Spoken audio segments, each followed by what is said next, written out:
Here. Benefield. Here. Brooks. Here. Frizzalone. Here. Gould. Here. Hart. Ogalla. Here. Parker. Here. Staley Ferry. Here. Tuminello. Weigel. Winfrey. Here. And Mustis. Here. You have a quorum. Okay, next item is the Executive Committee minutes from August 10th. So moved. Second. Move second. And is there any additions or corrections? Hearing none, all in favor? Aye. Opposed? Motion carries.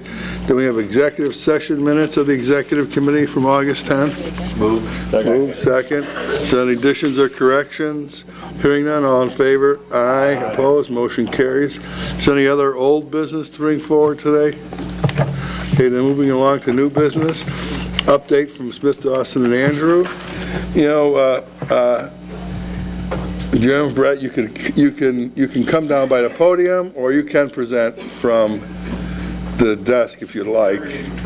Why don't you come on down? People like to see you, you know.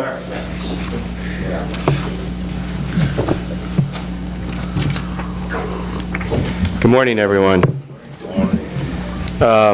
Mr. Speaker, members of the County Board, it's an honor and a pleasure to be here this morning. We have always valued our partnership with Will County and are very proud of our collective accomplishments over the last several years. I thought I would take a few minutes this morning. I know you have a busy agenda, but I wanted to update you on the current session of the 115th Congress, what has transpired to date, and what we see coming down the pike the next 3 months of the final quarter of the year. And then Brett is going to talk a little bit about our specific Will County federal agenda and our priorities and some of the activities that we have undertaken on your behalf over the last 8 months. As you know, Congress was in recess for the month of August. They came back right after Labor Day. Everyone was anticipating a very contentious September with a fight over continuing funding for the federal budget after September 30th and increasing the federal debt ceiling. But that, much to our surprise, and I should say pleasant surprise, the White House and the Congress came together quickly last week and agreed to terms on a short-term continuing resolution which continues funding for the federal government after September 30th through December 8th. And the good news is that funding levels will be at current fiscal 17 levels, which means that programs that are so important to the county like CDBG and federal qualified health care centers and others will continue at the same level of funding at least for the next 3 months. At the same time, they agreed to a short-term extension of the federal borrowing debt ceiling. That was good because otherwise we would have defaulted, as a country, would have defaulted on our obligations, and that would have had ramifications all around the world. But now the hard work really begins. Now that they've gotten past this temporary crisis, they have a lot of work left to do. For one thing, they still have to deal with the budget for the balance of federal fiscal year 18. They still have to deal with the debt ceiling because the debt ceiling was only extended to December, and Treasury has indicated that with some extraordinary measures they may be able to stretch that out into the spring, but nonetheless there will be another extension required. They still have to deal with all 12 federal appropriations bills. So by not doing the budget and passing appropriations bills by September 30th, they've forced to do the CR, and now they've got to come back and either do 12 individual appropriations bills, or more than likely, like they've done many years in the past, they'll compile them all into one big omnibus spending bill and pass that to fund the government through September 30th, 2018. There are a number of other must-do items that Congress has to deal with. This is all before September 30th. They have to extend the Children's Health Insurance Program, which expires on September 30th. They have to extend the FAA authorization bill, which funds all of the FAA's operations and air traffic control. That expires on September 30th. They have to extend the federal flood insurance program These are must-do items before the end of the year. Now, what is the likelihood that they'll do that? Not very good. Much like they dealt with the budget and appropriations, they're probably going to do short-term extensions on the FAA bill, short-term extension on children's health insurance, and a short-term extension on the flood control bill. But at the same time, both the congressional leadership and the White House have said, before the end of the year, we're going to do comprehensive tax reform. We're still going to deal with the Affordable Care Act, try to do either a repeal and replacement or modifications to the ACA. There still is infrastructure, which there's been a great deal of discussion, but very few details released to date. And then at the same time, the President has given Congress a 6-month deadline to deal with DACA, the Children's Immigration Authorization Program. So there is a very full agenda over the next 3 months, and it remains to be seen whether or not Congress can accomplish all this. I will say that it was encouraging last week to see some bipartisan cooperation finally, when both the Republicans in the White House and Democratic leadership came together on a continuing resolution and on extending the deadline.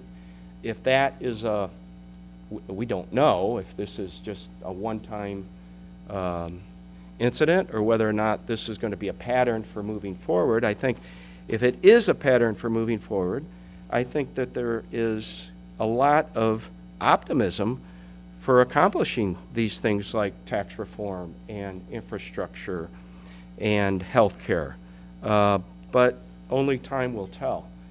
I think that right away, the first thing that they have to do is deal with the budget. And in dealing with the budget, they also have to pass what's known as a budget reconciliation clause, which will give them the authority, give Congress, and particularly the Senate, if they can pass a budget reconciliation bill with instructions for doing comprehensive tax reform, that would give the Senate the ability to pass a comprehensive tax reform with only 50 votes. As you know, the Senate operates under a 60 supermajority rule. This would essentially suspend that rule and give them the ability to pass a tax bill with 50 votes. That's what they did do with health care reform, even though they were not successful. They did it under budget reconciliation. So there's a lot on the calendar. Obviously, these issues impact the county, both from a budget and appropriation standpoint. I should mention that a lot of the appropriations bills that have moved through the House make drastic reductions in spending levels for many of the domestic discretionary programs important to the county. So that's something we'll be keeping an eye on very closely. Tax reform obviously has implications for the county. And Brett will talk about this in a little more detail, but everything from continuing the deductibility of interest on municipal bonds to deductibility of state and local taxes have an impact on your local budget, so we'll be watching that very closely. And the county has been very vocal on that. Commissioner Frizzalone was out this summer and presented at a congressional forum on these issues. And we will be submitting a letter to Congress in the next week or 10 days. So they're big issues that do impact the county, and infrastructure obviously is extremely important to the county. We'll be talking about the delegation that's coming out next week to present the results of the freight mobility plan, and that will play right into infrastructure, which probably isn't going to come up until 2018.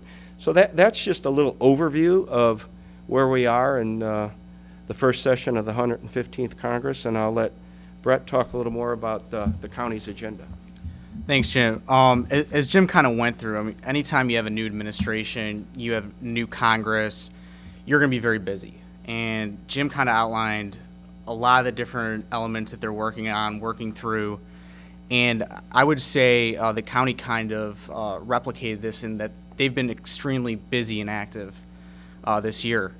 So I'll kind of walk you through the timeline of what's been going on, what we've been focused on, starting with the end of last year, the end of 2016.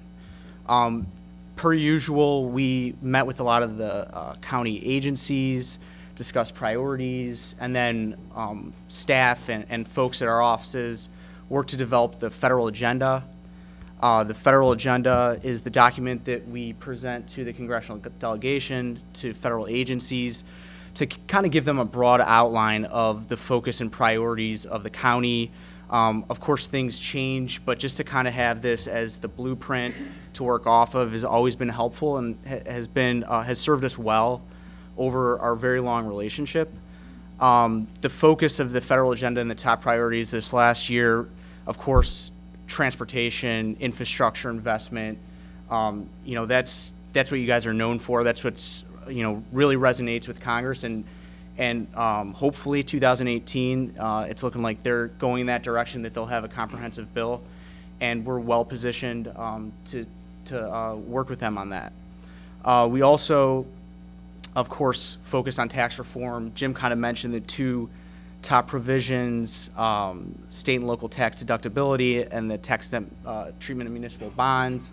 I know that you all are working on a resolution to talk about the importance of those provisions. We've prepared a letter that will be sent to the entire congressional delegation talking about why those provisions are important, along with your resolution, and that will be sent next week. The book also focuses on the substance abuse issues that the county has tackled in a very forceful manner. You guys have made this a top priority, and it shows. I know when you brought in Kathleen Burke, she's done a wonderful job, and you guys are really leaders. And it showed in May when we met with HHS, and they were really encouraged to hear what was going on in the county. And then, the last thing that we always touch on are the important federal programs. Jim mentioned some of them: CDBG, community health center dollars, EMPG for your emergency management, of course, workforce investment. You guys have shown to be leaders on that, and we continue to tout those programs and the importance in the federal government's budget to support those. Kind of moving to the next step was February, the NACO, the big NACO conference in Washington. I know some of the folks were in for that. We got to spend some time with you all and talk about different things, but I think what was really interesting was we were able to tour a remote pilot program, remote tower pilot program out in Leesburg, kind of see where some of the technology is. It was very educational, and I thought that was very helpful for our understanding of where things are with technology and the Federal Aviation Administration. And then, of course, we worked together to develop some NACO resolutions. You presented them at the NACO conference, both the DC and the national. Those were put in the platform, and continues to show that you guys are leaders not only in Washington but with the large county organization, which is just helpful for the county and making sure that you're involved whenever NACO is trying to bring in folks. And I think that really kind of showed itself when they reached out to County Board Member Frizzalone, and he was able to come in and talk with an esteemed group about tax reform and the priorities for counties all over the United States. And I thought it really helped elevate your profile. So that was wonderful. Now, that was July. Let's go a step back. In May, you did your big legislative meeting in Washington. We met with every single member, both senators, all 6 members of your delegation. We also met with Health and Human Services, the Economic Development Administration, and also DOT, and went over the federal agenda, but also touched a lot on the freight mobility plan study that you will be presenting, of course, in Washington at the end of September. Everyone was excited and very interested to hear about that, so I know once, I know it's complete, but kind of the sign off on it, staff have been asking me, when can we get a copy of that? We want to know what the recommendations are, so we'll be sending that to them as soon as that's finalized. And in between that, we've also had follow-up phone calls with Department of Health and Human Services to talk about your efforts with opioid issue. That really resonated with them, and they want to be helpful. We've had talks with the Economic Development Administration and possible partnerships between the county and Lewis University to develop a business incubator. And while the initial proposal was not accepted for funding, they want to work with the group to try and get something moving, and they were very open about if it works for Lewis and they can move forward with another attempt, and the county, that they are excited to try and put something together and fund that project. So that was an exciting conversation. And we continue to have monthly grant calls. As you all know, there's a lot of federal grants that come out. This year it was a little slower with the new administration. We sent, I think roughly over 50 grant announcements this year. I know sometimes it can be in the hundreds and it can be 200. We hold a monthly call just to make sure that everyone's on board. We know what's being applied for. We know where we need to talk to the congressional delegation and let them know, where we want to go with that. And then that takes us to our briefing at the end of September. It's going to focus on the freight mobility study. We have arranged a briefing at the Department of Transportation with high-level, both political and civilian staff at DOT, who will be hearing about the freight plan, which is kind of a follow-up to our May meetings where we kind of outlined some of the top areas where we were focusing on at the time. And then I know next Monday, Senator Duckworth's staff will be coming in. You guys will be briefing her staff on a lot of the top priorities, which is great. We've worked with the entire congressional delegation, but it's always good to get them here in the county to hear what you guys are working on. And then we're hopeful. This isn't set in stone yet, but as kind of a follow-up to the September opportunity where you guys will be coming out and talking about the freight mobility study, we would hope to do kind of a congressional tour in district to look at the intermodal yards and maybe some of your other priorities, so the congressional staff can kind of be on the ground and hear about what's going on in the county. So that's kind of, I'd say an overview of the year and where the county has been focused. And I think, we'll leave it open to questions on any of the priorities or Washington updates.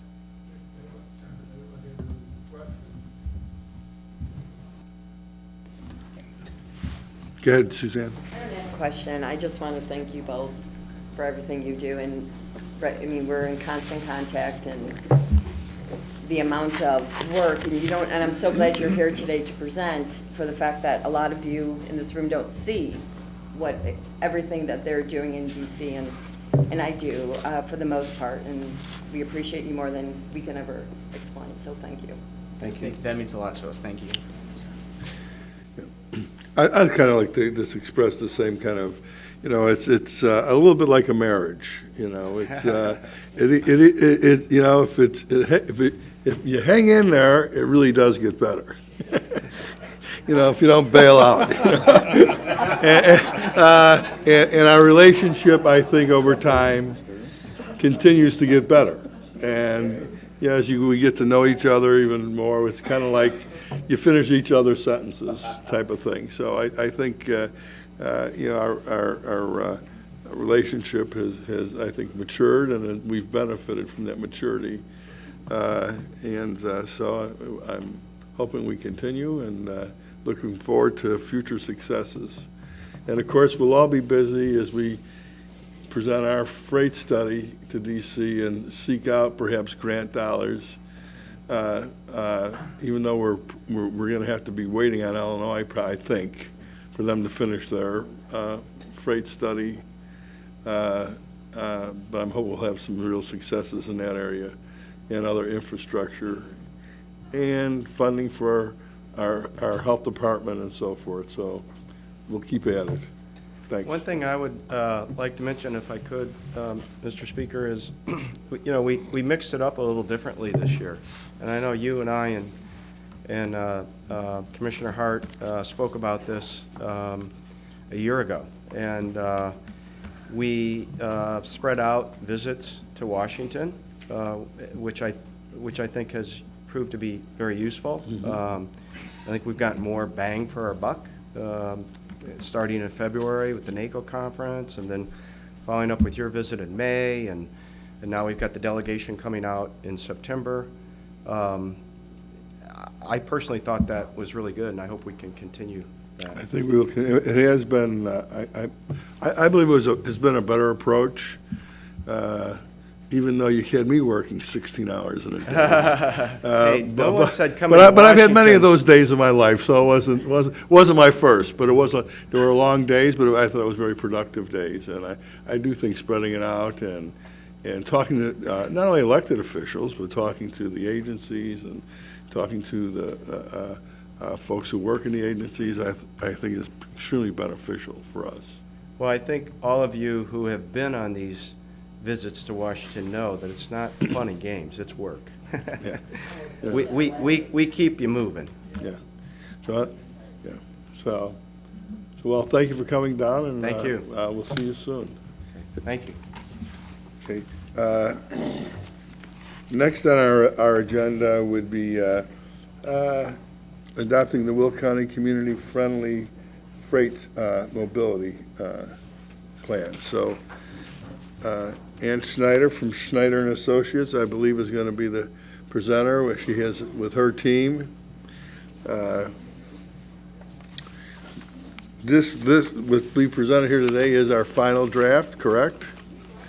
And with your approval, we'll be moving this forward. This is we call it a freight study, but it is a multifaceted. It has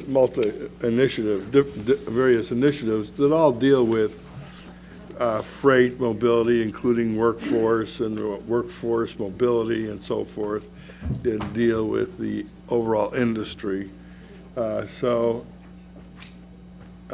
you're going to start? I'm just going to kick it off. Okay, so go ahead.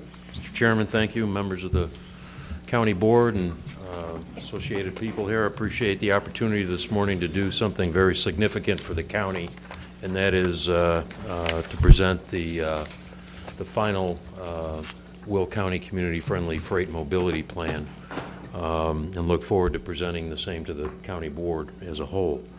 Just a couple of minutes of background. I want to make sure that you understand the genesis of this. And it's always been a partnership between the Will County Board, the County Executive's Office, and the CED. Back in 2006, we hosted the first annual Global Logistics Summit, and in April we just concluded our 10th annual. So our commitment to this industry sector has been long and deep. In 2006, with the leadership of the county, working with the planning department, we drafted a model cargo container ordinance that has since been adopted by the county and some of our municipalities. Back then, we weren't sure about all these containers coming into Will County, and we were concerned about empty containers sort of piling up in various agricultural districts, and this ordinance really addressed that issue.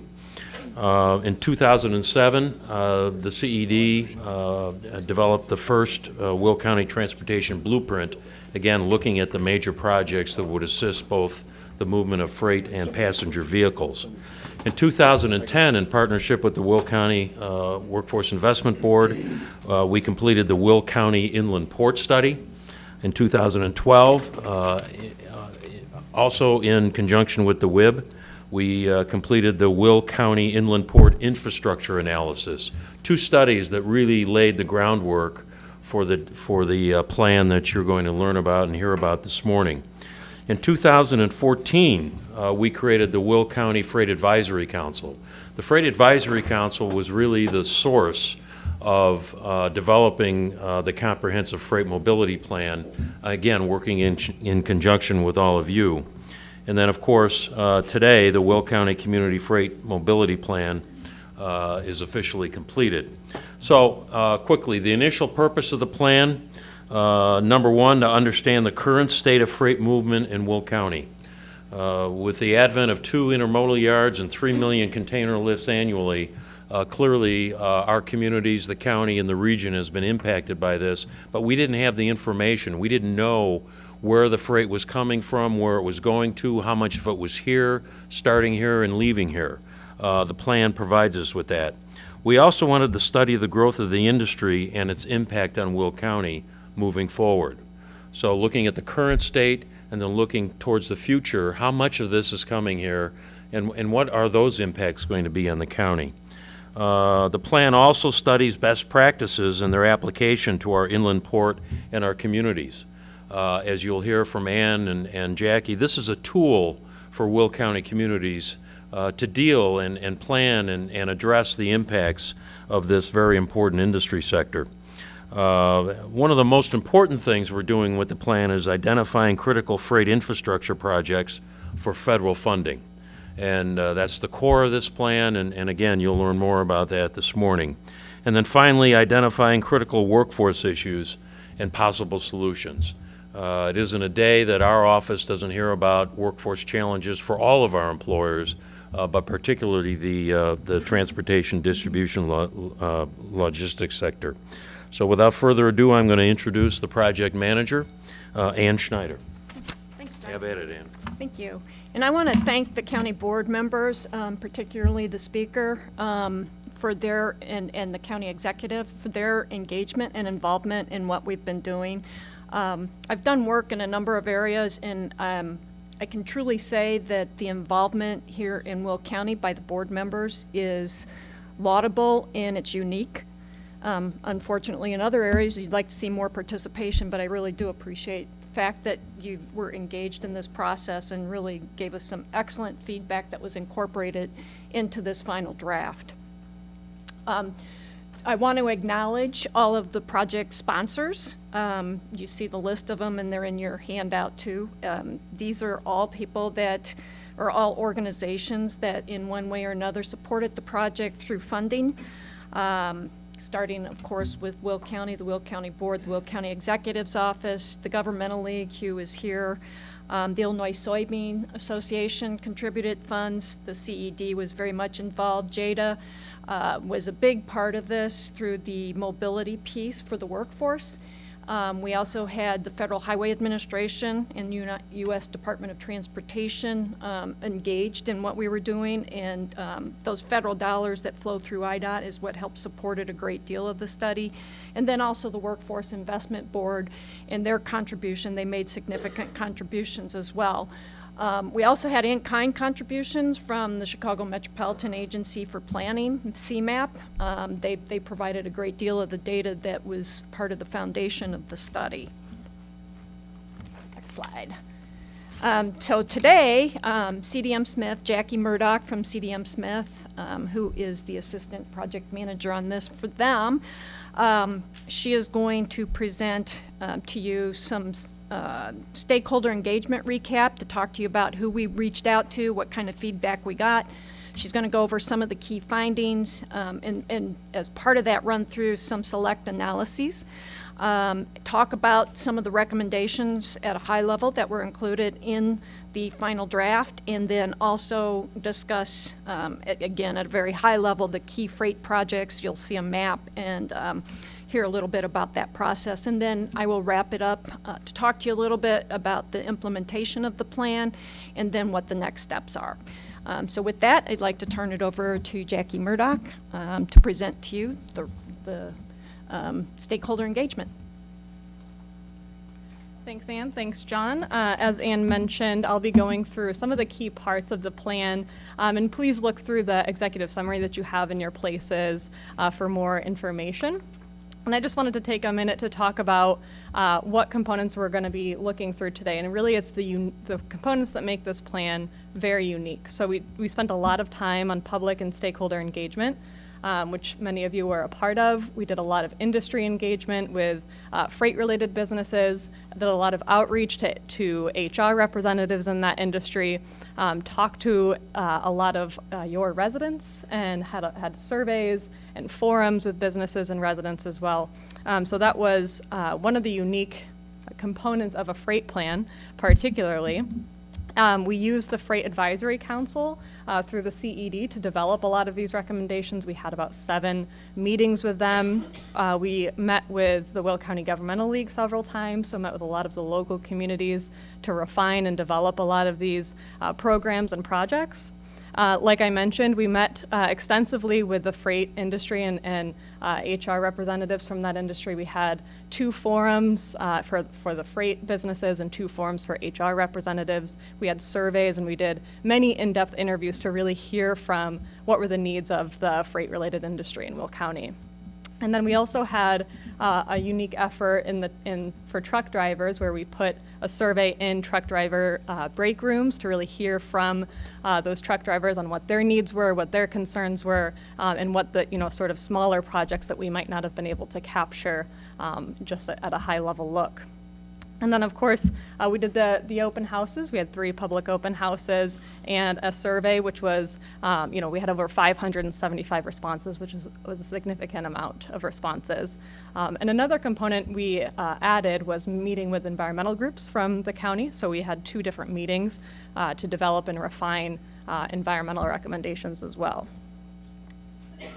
So what are the key findings? Well, we did a lot of data analysis. Let me see if I can flip it here. And this is also one of the more unique components for a county freight plan. We were able to get county-level freight movement, as John alluded to, that talked about what was the value of freight, not just in the region or the state, but within Will County. Where was it going to? What modes was it being traveled on? And what commodities was it shipping? So we were able to put a number to that. And we see over $600 billion of freight was moving in, out, and through Will County. And what does that equate to in terms of the economy? Well, that's about 97% of the Chicago region's gross domestic product, about 80% of the state gross product, and about 3.5% of the U.S. gross domestic product. And I think those are pretty staggering numbers in the sense of how much Will County's freight movement is supporting regional, state, and national markets. Next, we looked at freight flows. So again, we wanted to know what modes was freight traveling on?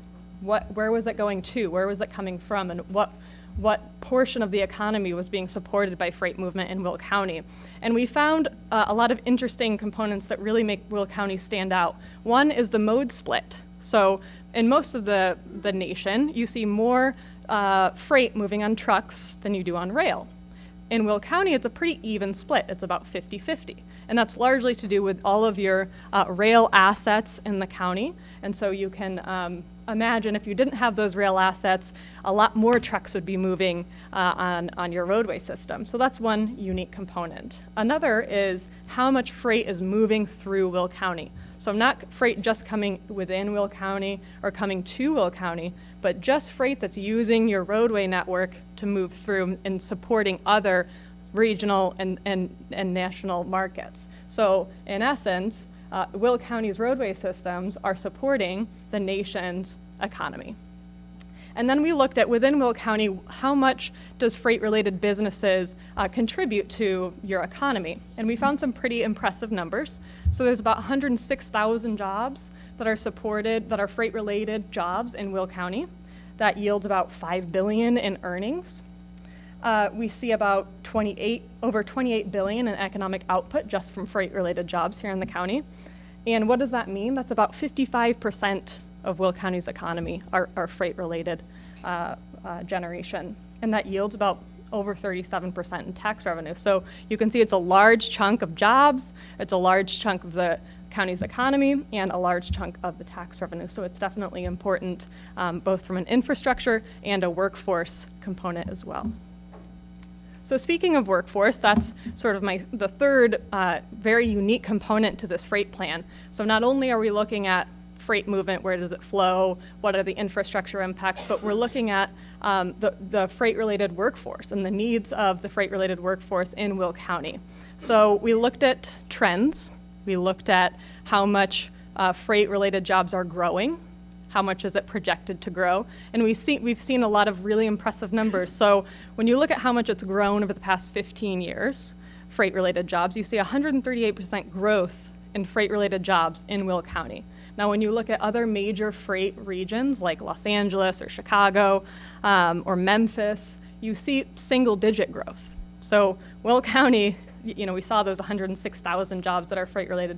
It's a lot of growth in a relatively short amount of time, in planning speak.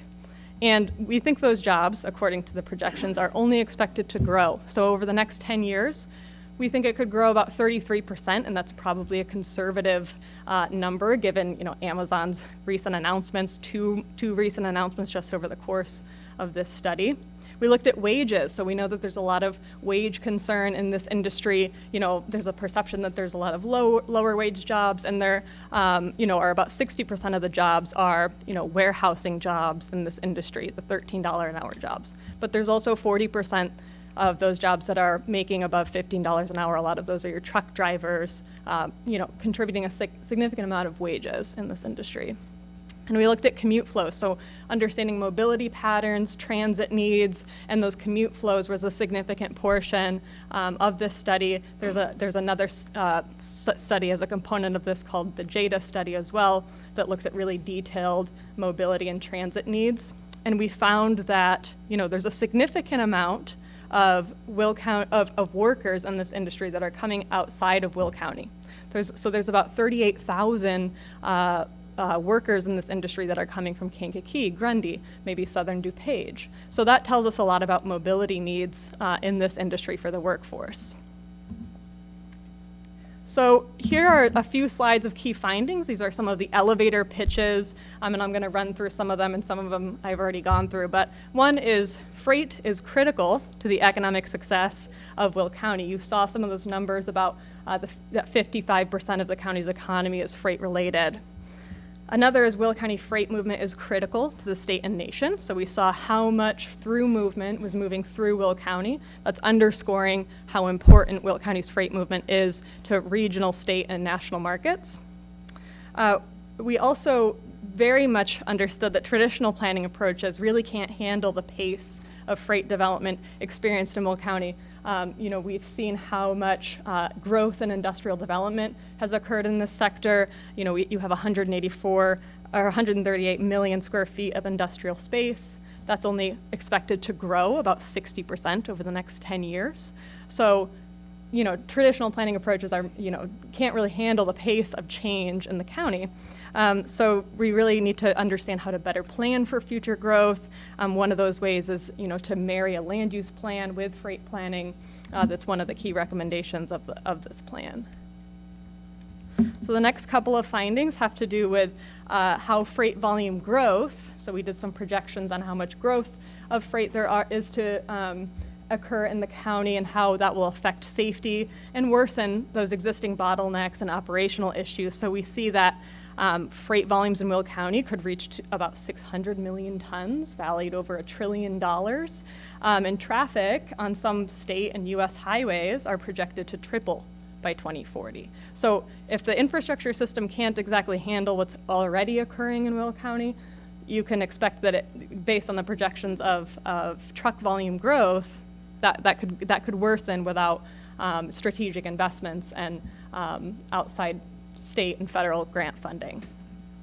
Continued growth without planning and new transportation investments may impact Will County's economic competitiveness and quality of life. So one of the motivations of this study, it's the Will County Community-Friendly Freight Plan, is to understand that the freight impacts on the quality of life in the county. We saw how much it affected residents when they came out to the open houses through the surveys and their concerns about local trucks on local roads, and also how intertwined the freight business really is to the county's economy. So, we want to make sure the infrastructure is obviously supporting a safe and efficient freight movement, but we also want to make sure that it's protecting quality of life for residents.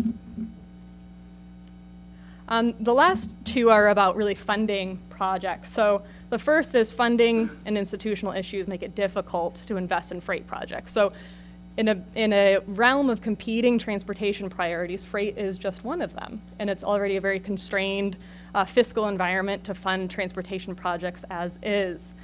So really multi-jurisdictional planning, working with local governments, working with the state and nation to get those funding needs and resources, and prioritizing freight, particularly in Will County, will be critical moving forward. And the final one is, really the main drumbeat is that Will County needs regional, state, and national funding support. So in essence, improving the infrastructure in Will County improves the region, state, and nation's economy. Because if there's a bottleneck in Will County, you can be sure that that's affecting the on-time delivery and the freight movement across the country. Move forward too fast. So next I have a couple of maps, and that's just really to highlight a couple of different types of analyses we've done. There's many other maps and charts and data in the full plan, but we wanted to just give you a glimpse of some of the things that we looked at to evaluate projects and understand the freight system. The first is looking at freight assets and clusters. So we looked at industrial development patterns, those freight-related industrial development patterns in the county, and found, really clusters of land that are supporting freight development. We found 3 larger freight clusters, which I'm sure none of you will be surprised where they are. The ones in orange, basically, Romeoville, Bolingbrook, Elwood, Joliet, and then Eastern Will County. We also identified a few emerging and projected clusters, one, around the Wilmington area with the new Bridgeport, and one in Eastern Will County, potentially around the new CSX development. So this is really to understand some of those land use patterns, where trucks are mainly coming from and going to, again, in order to prioritize transportation investment. The next is to look at safety. Obviously, that was a huge effort.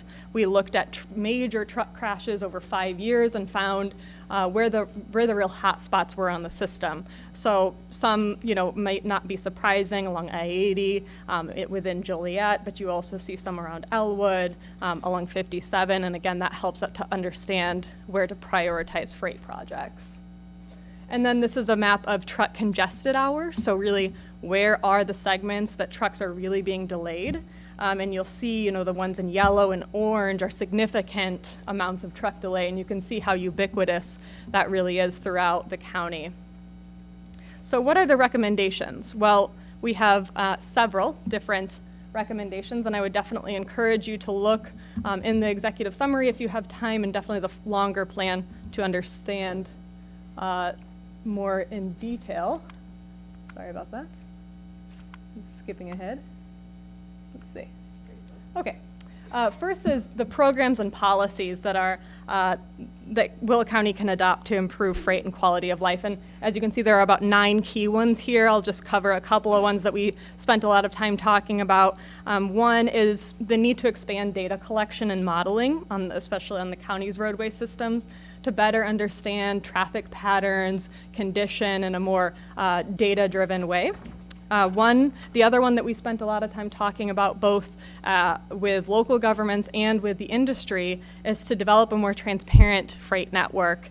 And that can be done in several different ways: better signage, more signage, better truck routes, more consistent truck routes, not just through the county, but also partnering with your local governments to create a consistent truck route network. And that's really to indicate to the industry where you want them to go, so they don't go where you don't want them to go. And another one that definitely rose up was to better coordinate transportation and land use planning. We heard this loud and clear from many of you, from many of the residents, and from many of the businesses. And so that's why one of the recommendations is to do a land use plan, for the counties to do a land use plan. And then we developed a workforce plan. As I mentioned, workforce is one of the more unique components of this plan. There's a whole chapter devoted to developing a workforce action plan. The industry really led a lot of the developments of this action plan. There's 6 main actions that are mostly private industry led. Again, because that's who most influences, the quality of life and for the freight workforce. The key one here to really understand is that the main driver that was really heard loud and clear through the industry is they want to create a core partnership of these freight-related businesses to increase collaboration between themselves and address common issues. So something like the Three Rivers Manufacturing Association for the transportation, distribution, and logistics industry. So we heard loud and clear that's a desire. Obviously, they think it's the best for it to be private sector driven, for them to identify common issues and identify common solutions to those issues. And then the rest of the actions are really about building the pipeline, so getting into high schools, community colleges early and often, to provide a clear career pathway. So there was a lot of discussion about how there's not good retention in this industry. So they wanted to make sure that there's pathways for retention, raising wages. That was an interesting one. They want to investigate how to improve wages in the industry. And I know that's a concern for many local governments. And it's also a concern for the industry. They want to retain their employees as well, and they recognize wages as one of the main drivers for keeping and retaining employees. And another one is increasing access. So that's this whole mobility concept between population centers and TDL employment centers as well. So definitely investigating transit solutions and other first and last mile solutions as well.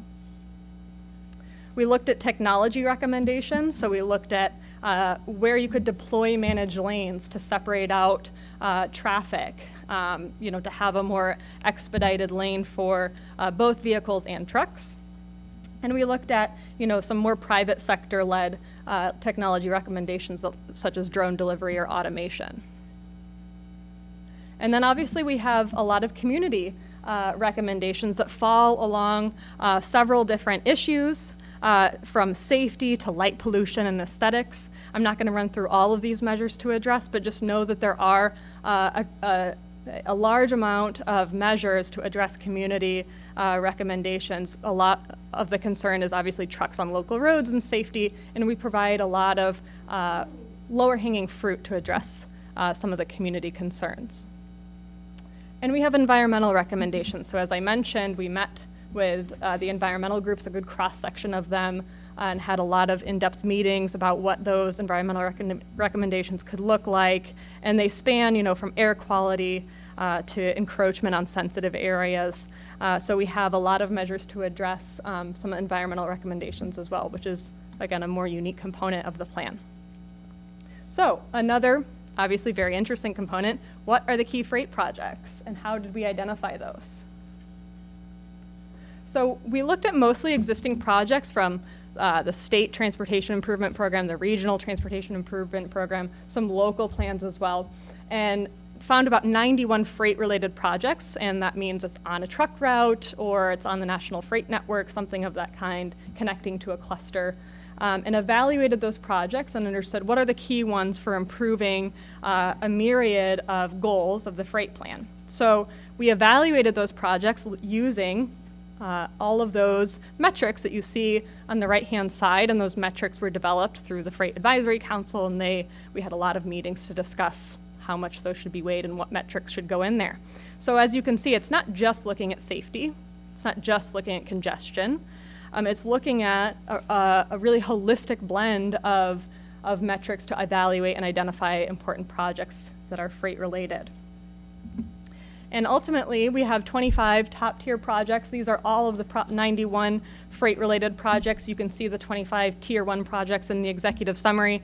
Many of you contributed to identifying and refining these projects, so appreciate that input. And as you can see, it crosses the geography of the county and really represents, again, what those metrics between preservation, enhancement, environmental sensitivity, community sensitivity, what are those key projects to improving freight mobility in Will County? And with that, I'll turn it back to Ann to talk about next steps and plan implementation. Thank you, Jackie. As you can tell, a lot of work went into developing this plan. And the whole idea behind it, it's not just a plan that gives you a lot of information. What it is it's a tool. We're empowering the county to take the next step, and the county's partners to walk with them in those next steps to really improve how freight is moving in the county, how much freight supports the economy in the county, and the impacts that that has on the county, as Jackie, I think, elaborated on very well. I really strongly encourage you to go through the executive summary. There's some really good infographics in there. The study itself is 238 pages. I've read it 5 times. It's very interesting. There is a wealth of information in there. The project list, there are 4 tiers of projects after everything was run through the rubric that we put together, or the model that was put together for this. And project numbers do not tie to their priority. There is a system behind the numbers, but it more ties to where they're located on the map. So don't look at those numbers and say, oh, wow, they put this project number 1 and this one number 5. You should look at those tiers of projects in the study itself, and you'll see where all of those projects fall out. So in terms of implementing this plan and using the tool now that you have, it's really going to be important that data collection continue going forward. And I'm going to skip down to a dot point further down on this slide where we talk about developing partnerships with higher education to assist with ongoing data analysis. I think that would be a really good first step, is trying to establish some of those relationships with some of your higher education institutions here locally, and doing a data dump with them so that they know how the data was put together for this study, but then give them a chance to mess around and play with it a little bit and figure out, if there's other solutions that maybe we might have missed in the original go-round. We want to make sure that we continue the engagement with all of our stakeholders, particularly with the community and with the industry itself. There should be, we're saying here, an annual update of the project list and then execute that prioritization model. I would say do the prioritization model maybe once every 2 years, but should make sure annually that those lists are where you want them to be. We need to coordinate community engagement. In other words, we need to work with some of the municipalities and townships to move forward with some of the recommendations that were included in the study that can have an immediate impact on your system and how freight flows through here. We also need to continue to measure the performance of the system, and then also to make sure that our partners at the regional, state, and national level understand the significance of what's happening in Will County and how that impacts the state, regional, and national economies and the industry that freight movement supports. Next slide. We also aggressively, and I was really thrilled to hear the federal lobbyist here today. It was interesting to get their update, but working in partnership with what they're doing in DC, strongly pursue some of those opportunities that are available at the federal level, and we'll talk about those in next steps. And then also here within the state, we need to aggressively pursue opportunities through IDOT. They have federal formula freight dollars that go to IDOT. That we want to make sure that the projects here in Will County get on into the state freight plan and on the state freight advisory radar, so that we have that opportunity. They also have an economic development program we could take advantage of. And then, safety being a key component of what we did here, grade crossings and dealing with the issues associated with grade crossings. There's the safety issues, but then there's also the emergency management issues. Is, if your freight traffic's increasing and the number of trains that are traveling through Will County, say double or triple over the next 10 years, you can only imagine what that means for ambulances and fire trucks that need to maybe get over the tracks, and they're stuck by this continual stream of trains. So grade crossing protection fund provides opportunities to get funding for grade separation projects, and you can look at consolidating grade crossings and have grade separation to deal with some of those issues. So that's going to be an important piece of putting together a funding strategy for our key projects. And then we need to look at the other programmatic and policy recommendations, see what we can implement here locally, and then also look to see if there's anything that legislatively, either at the state or national level, you might want to pursue as a result of some of the information that was uncovered through this process. And then finally, there is a very strong emphasis right now at the federal government level on public-private partnerships. And we have a prime example of how public-private partnerships can work with the development and completion of this study. But the programs that are now available through the Infra Grant program, it's Infrastructure for Rebuilding America, and the new the Tiger IX program, there's a huge emphasis on public-private partnerships and leveraging non-federal dollars. So those are things that will be part of the implementation of this. In terms of what are the next steps, we're in the process of step number 1, where you're reviewing the plan, and you will take action to accept it. Once you are comfortable and have done that, we will publish and publicize the report and provide it to stakeholders. Like at the federal level, we've been contacted quite a bit by some of our project sponsors, the state in particular, and some other individuals as to when they get to see the report. So hopefully next week they'll get a chance to take a look at it and really see how it can make a difference here. Federal grant application, I want to make sure everybody remembers that as part of the contract with CDM Smith and their sub-consultants, they are to complete a federal grant application on behalf of the county, and we were going to focus on the Infrastructure for Rebuilding America grant program.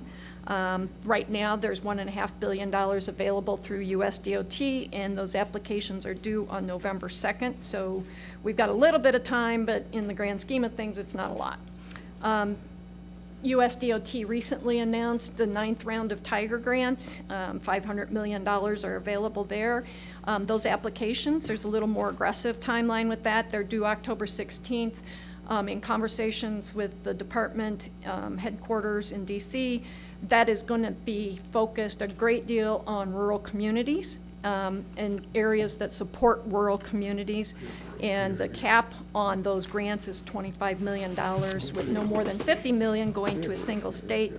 So there are some very definitive constraints on what is available through that program, but I think we need to explore whether or not that's a good fit for some of the priorities that we have. The Freight Advisory Committee is, in terms of next steps, we need to present this to them as a partner in the process, and I think that meeting has been scheduled in October. And I know some of you participate in those meetings, so you'll see more about what we've been doing there.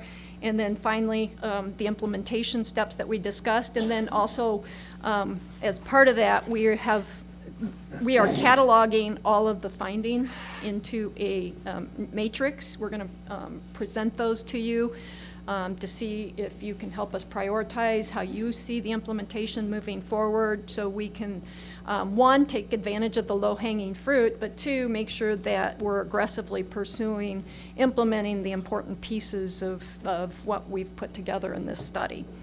And with that, I just again want to thank you again for supporting the efforts of this study, not just financially, but through meeting and discussing it, but really participating in the process. I think it has made this study stand out from all of the other studies that I've seen that have been done locally for freight planning. And I'm excited because I think we're going to nominate this study for an award through the Planning Association, and hopefully they will see that how unique this is and how great this is, and will accept that. And more importantly, I think for your residents, the implementation of this will have an impact. Okay.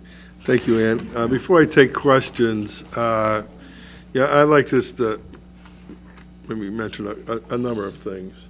One, we talk about this is the final draft. There is no such thing when it comes to these type of activity. It's never final. This is where we're at this moment in time. So I want to mention that this absolutely has to be a document that is regularly visited and adjusted. So whether it's priorities, whether it's regional activities. For example, this study deals with what's here now.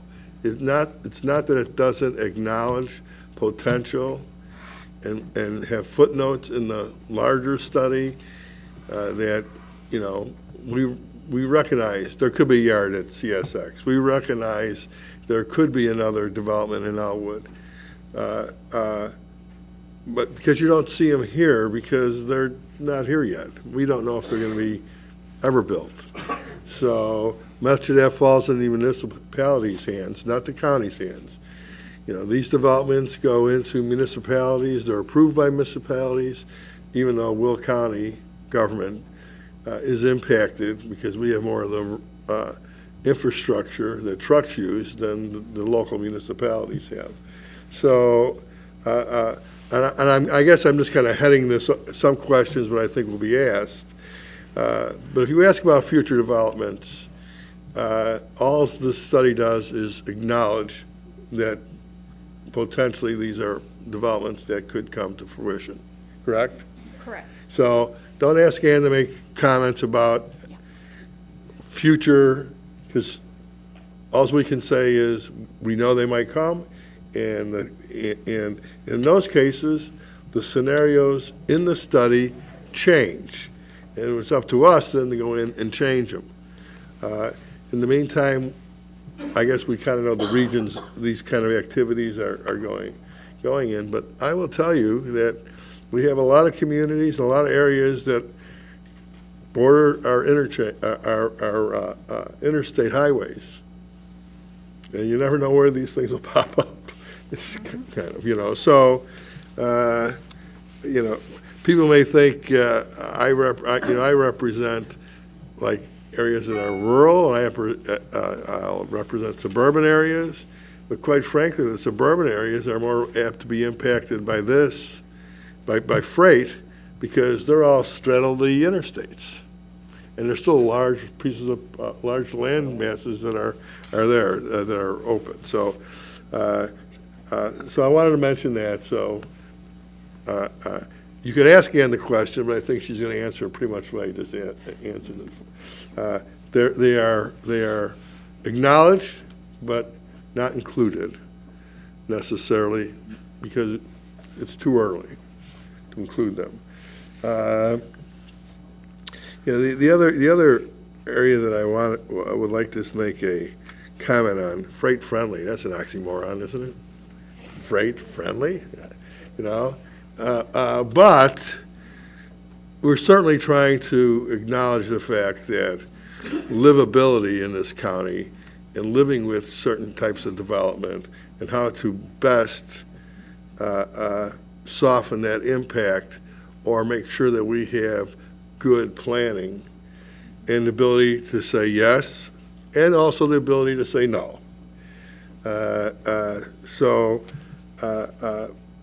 It's here again, it's an attempt to at least acknowledge the fact that it's more than just the commerce part.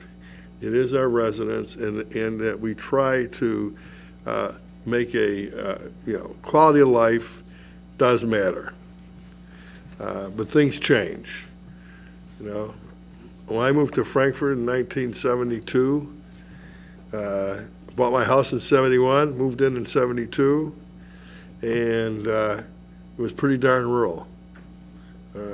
It's not so rural anymore, and it's just not all homes. There's a lot of commercial development in my area, so things change, and that's, I guess, how it is when you're a growing, attractive county. So, but we do make attempts to acknowledge the livability is important in Will County. Of course, some will tell you that that residential development affects people more than commercial development. And I've seen it go both ways with communities on what they support and don't support. At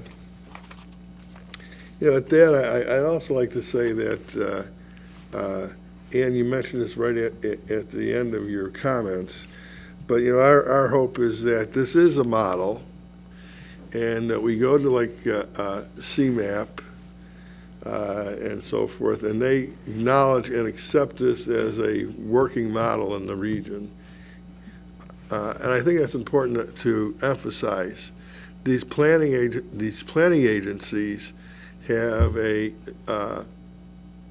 substantial influence on grant dollars. Wouldn't you say, Ann? Yes. If they're on board, it makes life easier. So, we're going to, and we'll continue to work in our efforts to have CMAP accept this as perhaps the working model for our region. We still have to wait for the state to catch up a little bit. They have to finish their study, which I understand should be done by the end of the year. Yes, in fact, I think they're having a meeting on Monday with their advisory group. Okay. And I believe the state also, here again, will take our document and implement it in the state master document, is our hope, that they'll accept it as we present it, but at least accept it as a part of the working document and planning document for this region. That's another effort we're taking on, correct? Correct, absolutely. And I believe that's all important for you all to know. Now, I have read the complete study. I think the executive summary pretty much gives you the gist of it. I've read it twice, and I don't have that good eyesight, so it takes me a while to read that stuff because I have to actually enhance it a little bit. The full study, you all will get the executive summary. The full study will be available. It's a large document, not that easy to download.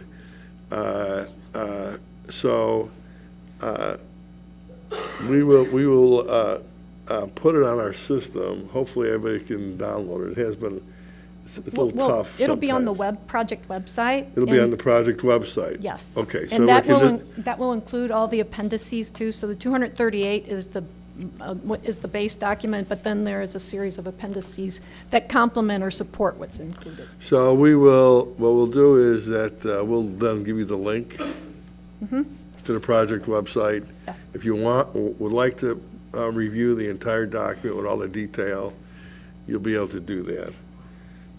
And we will we'll send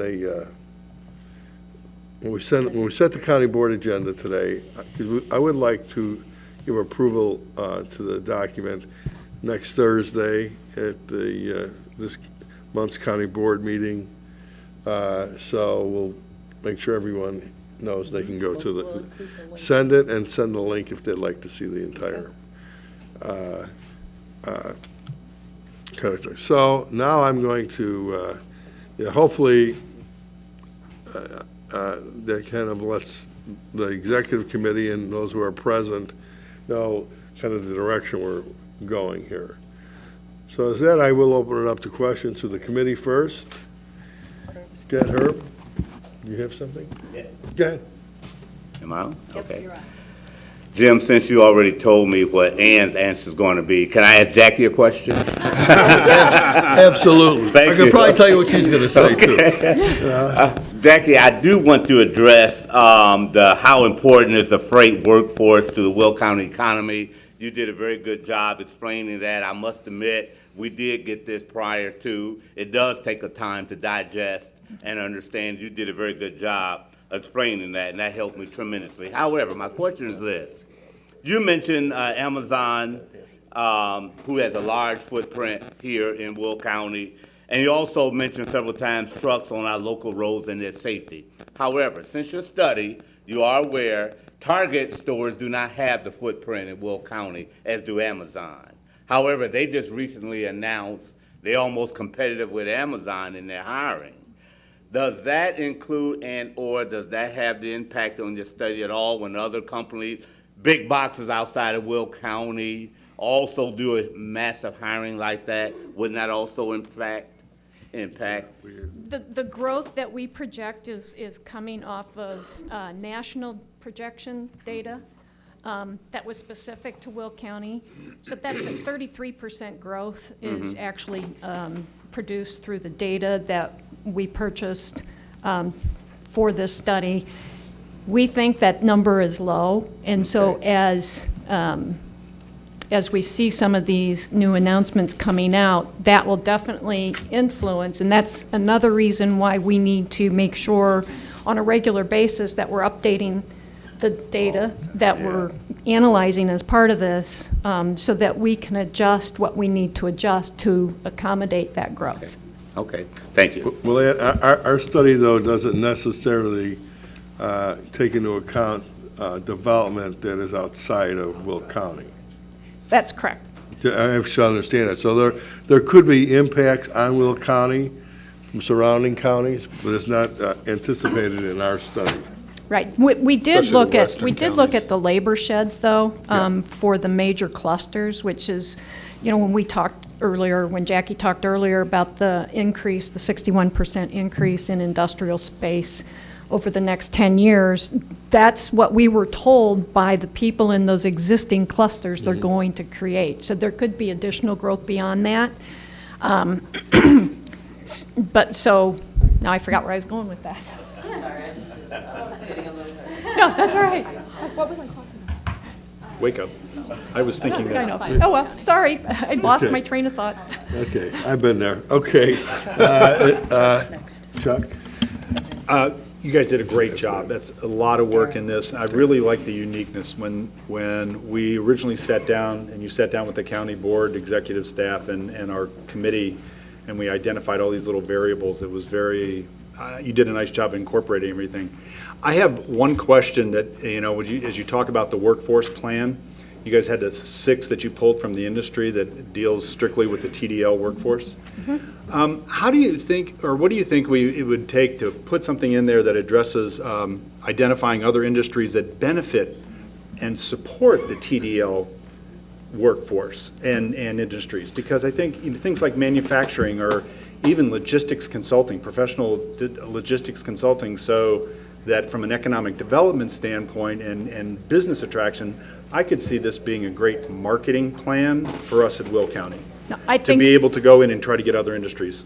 yeah, around. and I think you're absolutely right, and that's something, fortunately, we still have time to address this in the final document, and I think we need to enhance that a little bit more, but if you look back, for those of you that have the handout on slide number 8, where we talk about the economic impact in Will County, the 106,000 jobs, and 55% of the economy, that means that's not just in the freight industry itself, it's in that broader array that the freight Okay. industry supports. And without this solid freight base, that is the freight reliant portion of your economy. So I think we do need to talk a little bit more about the types of industries that it supports. There are a couple slides in there, but I think we just need to highlight those more. The other thing that I think is important is that as the industry adapts some of these technologies, we're going to see a shift in the type of employment in those industries. We might be moving into some higher skilled employment for them to deal with some of the Right, robotic having and the robotics automation and issues. technology, manufacturing in those areas. So even though it's really heavily dependent right now on that 60% lower wage job, there could be a shift in the future based on that technology adoption. Well, and we've seen an exodus. I mean, you hear all the reports, the exodus of businesses from Illinois. We need to be able to focus on and show that that's not necessarily the case here in Will County. Oh, it's definitely not. That we have the opportunity to support this industry and many others. It's definitely, I agree completely. Thank you. Thank you. If I can make a comment, though, on this particular issue, and that is that, this study is primarily a freight study and a workforce study, and not necessarily was meant to be used as an economic development tool. Now, having said that, it's more of a infrastructure transportation document. Now, having said that, it doesn't mean that we can't spin off separately a little bit of a economic development plan separate from this document. But the economic development be based somewhat off the information from this document. So I'm going to strongly suggest that, even though I agree with Mr. Mayor of taking advantage of how do you use this as an economic development tool, that it does not necessarily be part of this document, that it is a supplement to the document. Because let's not be, let's not be trying to make it this document more than it was intended to be. So I strongly agree and strongly think we should maybe spin off another document from this one for economic development. So. And Jim, I don't disagree that there's a number of projects that are coming out of this study. I mean, when you take a look at the projects, the data that's been collected, The only thing I was referring to is as part of the communication to the people in Washington and the state, when we're taking a look at dollars, that it's not just the freight study that this impacts. And I'm not talking about a huge addition to this. I was talking about like a number 7 on a process of Sept. Yeah, well, like I say, I just want to make there's a distinction between economic development and this. I will say with all infrastructure improvements comes potentially economic development. Yeah. Build a road and they will come.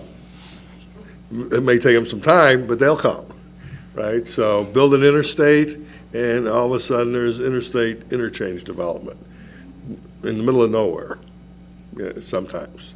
So I just want to make a comment not to, and I know where you're coming from, Chuck. I just want to make sure as we go forward that the document is basically to deal with the freight industry. It was actually more to do with workforce mobility than it was workforce needs, workforce mobility and so forth. So I just wanted to make, I like it just the way it is. That doesn't, okay, Darren, you would be next. Thank you. Ann and Jackie, thank you for the impressive presentation this morning. I really appreciate the time and efforts that you've put into this. As I was listening to you, what most impresses me about the plan is the balance of economic development and the balance of quality of life that you guys have shown here. And, that's important to me. And one of the things that you've suggested is that we take a look at developing a land use plan to protect the residents here in Will County. And I think that's an important suggestion, and I just wanted to thank you for that. And I think it's something that this board needs to look at as well, and just keep in mind as we're moving forward. So, I would agree that there'll be, I think, a number of initiatives that come from this study, like revisiting a land use plan and so forth. Of course, those land use plans have to be done in conjunction with the municipalities. So that's always easy as it sounds. And like I say, keep in mind, most of these larger developments do go within municipal boundaries, and they're not developed in unincorporated Will County.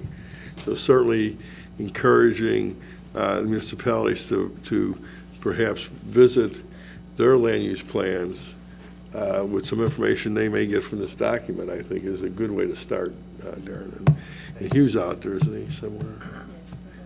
He was, there he is. Hugh, and then certainly we'll be going to the Governmental League, and I'm sure Hugh will be making some suggestions of how municipalities potentially can use the document. Right, Hugh? Yeah, I think the municipalities have been a part of the process the whole time, and they'll continue to have an interest in the plan. And I know they're certainly looking forward to reviewing the not final draft, but the final for now draft. And seeing what we can do to better coordinate and make everybody's life a little bit easier. Okay. And that was next? Okay, Nat? I'd just like to go along with what Darren was saying and agree with him, but I wanted to say thank you for putting this plan together, because a lot of the projects that are going on do have a direct impact on my district, and as well as the freight mobility in general. So it's a continuing concern, and it's a step in the right direction. So I just want to say thank you. Okay, Mike was next, then you're Judy next. Is Judy next? I just go what she's telling me. Whoever pushes their button first. Judy, go ahead. Okay, I have a couple questions here. One of my questions is, I know that we had a lot of large logistic companies involved in this, and I know that some of the smaller ones in my area didn't even know that there was a freight study going on. So I was wondering, what do we plan to do with the smaller logistic companies? Have you even identified them? Because they had a lot of truck traffic to the roads that, I don't know if we're seeing that. So that's my first question. So we started with the universe. We went to, and Jack, you might want to help me with the technical piece of this. We went to the county and got a list of all the businesses, and there was a list of 220. So we did do outreach to all of the businesses.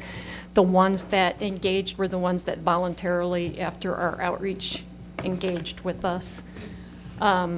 So if we miss them, I apologize. But hopefully, we got a good cross-section of not just the large, but also the smaller logistics-based businesses. And as we go forward, I think it'll be important for us maybe to hook up with you and see if we can have some communication with them, just to make sure as we continue to gather data that we're getting their information. Okay, great, thank you. My other question is, how did you determine the freight that travels through the county but doesn't generate from the county?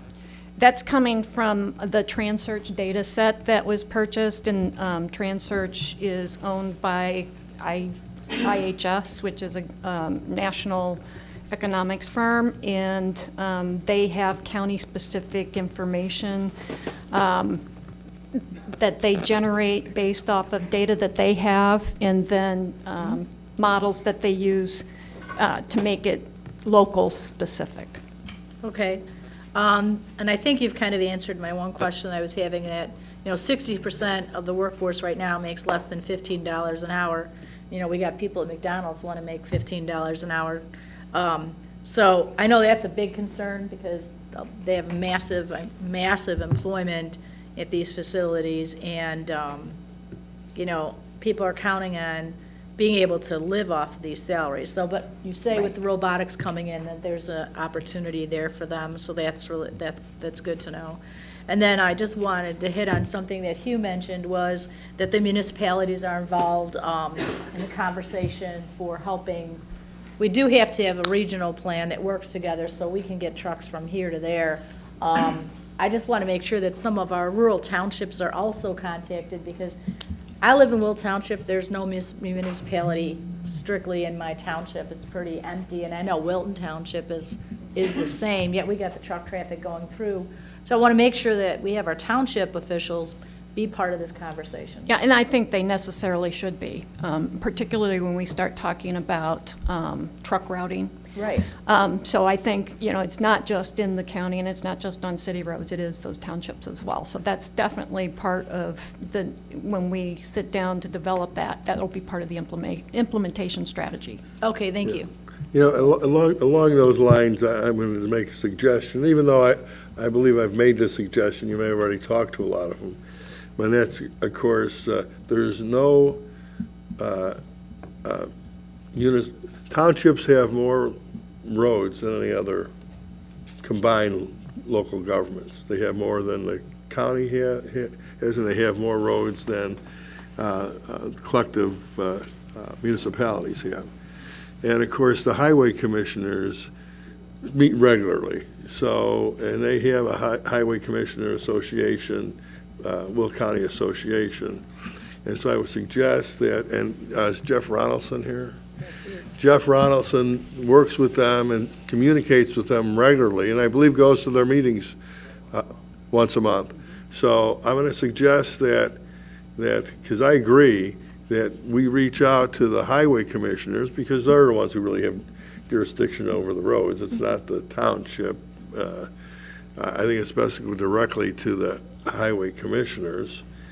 So since we already have an association, perhaps they could do like a subcommittee off that, Jeff. You may suggest something along that line, so you're not dealing with all of them, but that a representation of them.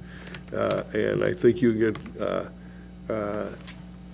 you not only get, I think, good information, you're going to get some stubborn people who really talk about who have a passion for roads. So I think you'll get good information from them. So I think we should establish that sooner than later. Yeah, that will be one of the immediate action items. Okay, and I believe you can work through Jeff on that, because Jeff, you meet with them once a month. The county engineer works on their projects, and I think it might be a good way to be introduced to that group is through Jeff. Okay, thanks, Jeff. Mike. Okay, Mike? Yeah, first I want to thank John Grueling for getting the ball rolling and kind of moving us along, That's and the true. county board for deciding to make this a major focus for us. and certainly Ann and Jackie for everything you guys done. It's a great report. I just wanted to kind of capitalize on what the two of you were saying, economic, not economic, more freight. But the key is, with the feds being interested in the P3s, I think we have to push that avenue a little bit, especially when we're out there in a couple of weeks. I mean, obviously, this is a roadmap, pun intended, for the projects that we need to be doing, but it's also a roadmap from some of the developments that want to come in here. North Point, for example, sounds like a great development. They're willing to build roads. That should kind of become part of our plan, and they can use our plan to say, hey, we want to do something here, but we see that maybe you have a project there. Is there a way we can P3 that and continue on with the road that we want to build? So I think we need to push, when we're talking in 2 weeks, that this is a P3 plan in effect, because it lets all those developers coming in know where we have challenges and that we want to work on, and maybe you want to work on it with us so that you can move forward faster with your development. And I think that's an excellent point, and it is one that we do make in the big plan, and it's in one of the recommendations, or it might be in a series of the recommendations that is part of that land use planning, Right. that we should look at that when we're talking to developers, that they make a contribution to account for some of the external impacts of what they're doing. Yeah, along those lines, and I know Jim Smith had to leave, and I think you can answer this. You know, there was a point in time where the federal government, as far as, Department of Transportation, and the philosophy was not to put money in private sector projects. Now that's kind of flipped, correct? That's Now they're very absolutely interested in like P3s, where Very, before very they were interested. not. It's very prevalent in the notice of funding opportunity for both of the current grant programs, that's their focus. And the president has had a meeting with state DOT officials recently, or the president's, some of his appointees have had that meeting, and they have strongly suggested that some of that funding and responsibility for transportation projects get devolved back to the states, where they can do more of these public-private partnerships. Yeah, and the other question that follows the same line is that there was a time when the federal government would not participate in any toll authority project, and that's changed a little bit also, hasn't it, Ann? The current surface transportation law says that you cannot toll an existing facility, but if you do, you have to add an equal number of, or make sure that you maintain the same number of free lanes. Okay. So if you wanted to do a managed lane project, you could, if you built new lanes for the managed lane, you could toll the managed lanes. Otherwise, under the current law, you would have to pay back the federal government their investment in that infrastructure. And so that makes that cost prohibitive. So tolling existing infrastructure is difficult unless you're adding an equal number of lanes. Got it. So there's opportunities, more opportunity with P3s, but still not so much with tolling authority. Yeah, they do have some special experimental authority that they can grant. It's been limited to just 5 states, but there might be some push in any future surface transportation legislation to broaden that. Okay. Either Tom or Suzanne, I'm not sure who turned the microphone on. Okay, Tom or Suzanne, I'm not sure which one of you has pushed the button first, so Tom, okay. You talk about, needing a land use plan. We have a land resource management plan. Did you look at that plan? I thought that was our land use plan. It lays out what the existing uses are, and I believe some of the proposed uses. Have you looked at that plan? Yeah, we did a catalog of all the land use plans, not just the counties, but also the municipalities. We took a look at that, and the suggestion is more along the lines of laying out strategies for these types of developments as part of that process. So it's kind of fine tuning what we have, not necessarily, or expanding based on future needs or development. Right, exactly. Okay. Suzanne, did you? I didn't know who pushed. Okay. All right. I'll now go to non-committee members. Mr. Balich. Yeah, great. I really am impressed with it. but I did have a question. Within, like North Point is talking about building a road in, so to help with the traffic problem. Well, in my district, they have numerous warehouses in Lockport along 355, and that's not conducive to building one road to go in and out. And one of the things that Mike brought up, and I was going to ask you, did you guys address doing a partnership or some kind of thing with Google Maps or GPS? Because the drivers, I know how drivers are. You'd make the turn, and now you're in a weight limit you can't be in, which is happening in my district. So then the truck driver gets scared because they don't want an overweight ticket, and they go in the subdivision and turn around, and then they ride over people's grass because the trailers won't make the turn. And if we had some way of getting a mechanism set up with Google Maps, this would help tremendously. Because like when I used to drive a truck, I would call the destination point and say, how do I get there? Well, they don't do that now. Now they go to their telephone and get Google Maps, and they tell them go this way, and it's the wrong way. Yes, absolutely, and that is one of the early implementing items that we recommended, is that we would coordinate with all of the jurisdictions to develop what that truck routing looks like and what those truck restrictions are. If a local government designates a truck route through the IDOT process, that information goes to IDOT and it's supposed to go to those GPS providers. See, I'm being told by Lockport that they are having problems getting GPS to Right. put that in their And the plan. GPS providers go to IDOT to get that information. So we just have to work with the communities, and I think we talked to the Governmental League about how to do this, to help them properly designate those truck routes, and then how to get that information from the proper designation to IDOT to the GPS provider. So that is absolutely. I just want to make sure it was addressed, Yes, it because is that's a an real action. important thing. Yes, it's absolutely an action item, and that's one of the key action items that I think we can implement pretty quickly. But great job. I'm really impressed. Okay. Is there any other questions? Okay. Oh, you got something from the, Just, I know Jackie and Ann had alluded to our separate study that we had going on. Rick, why don't you state your name so we have...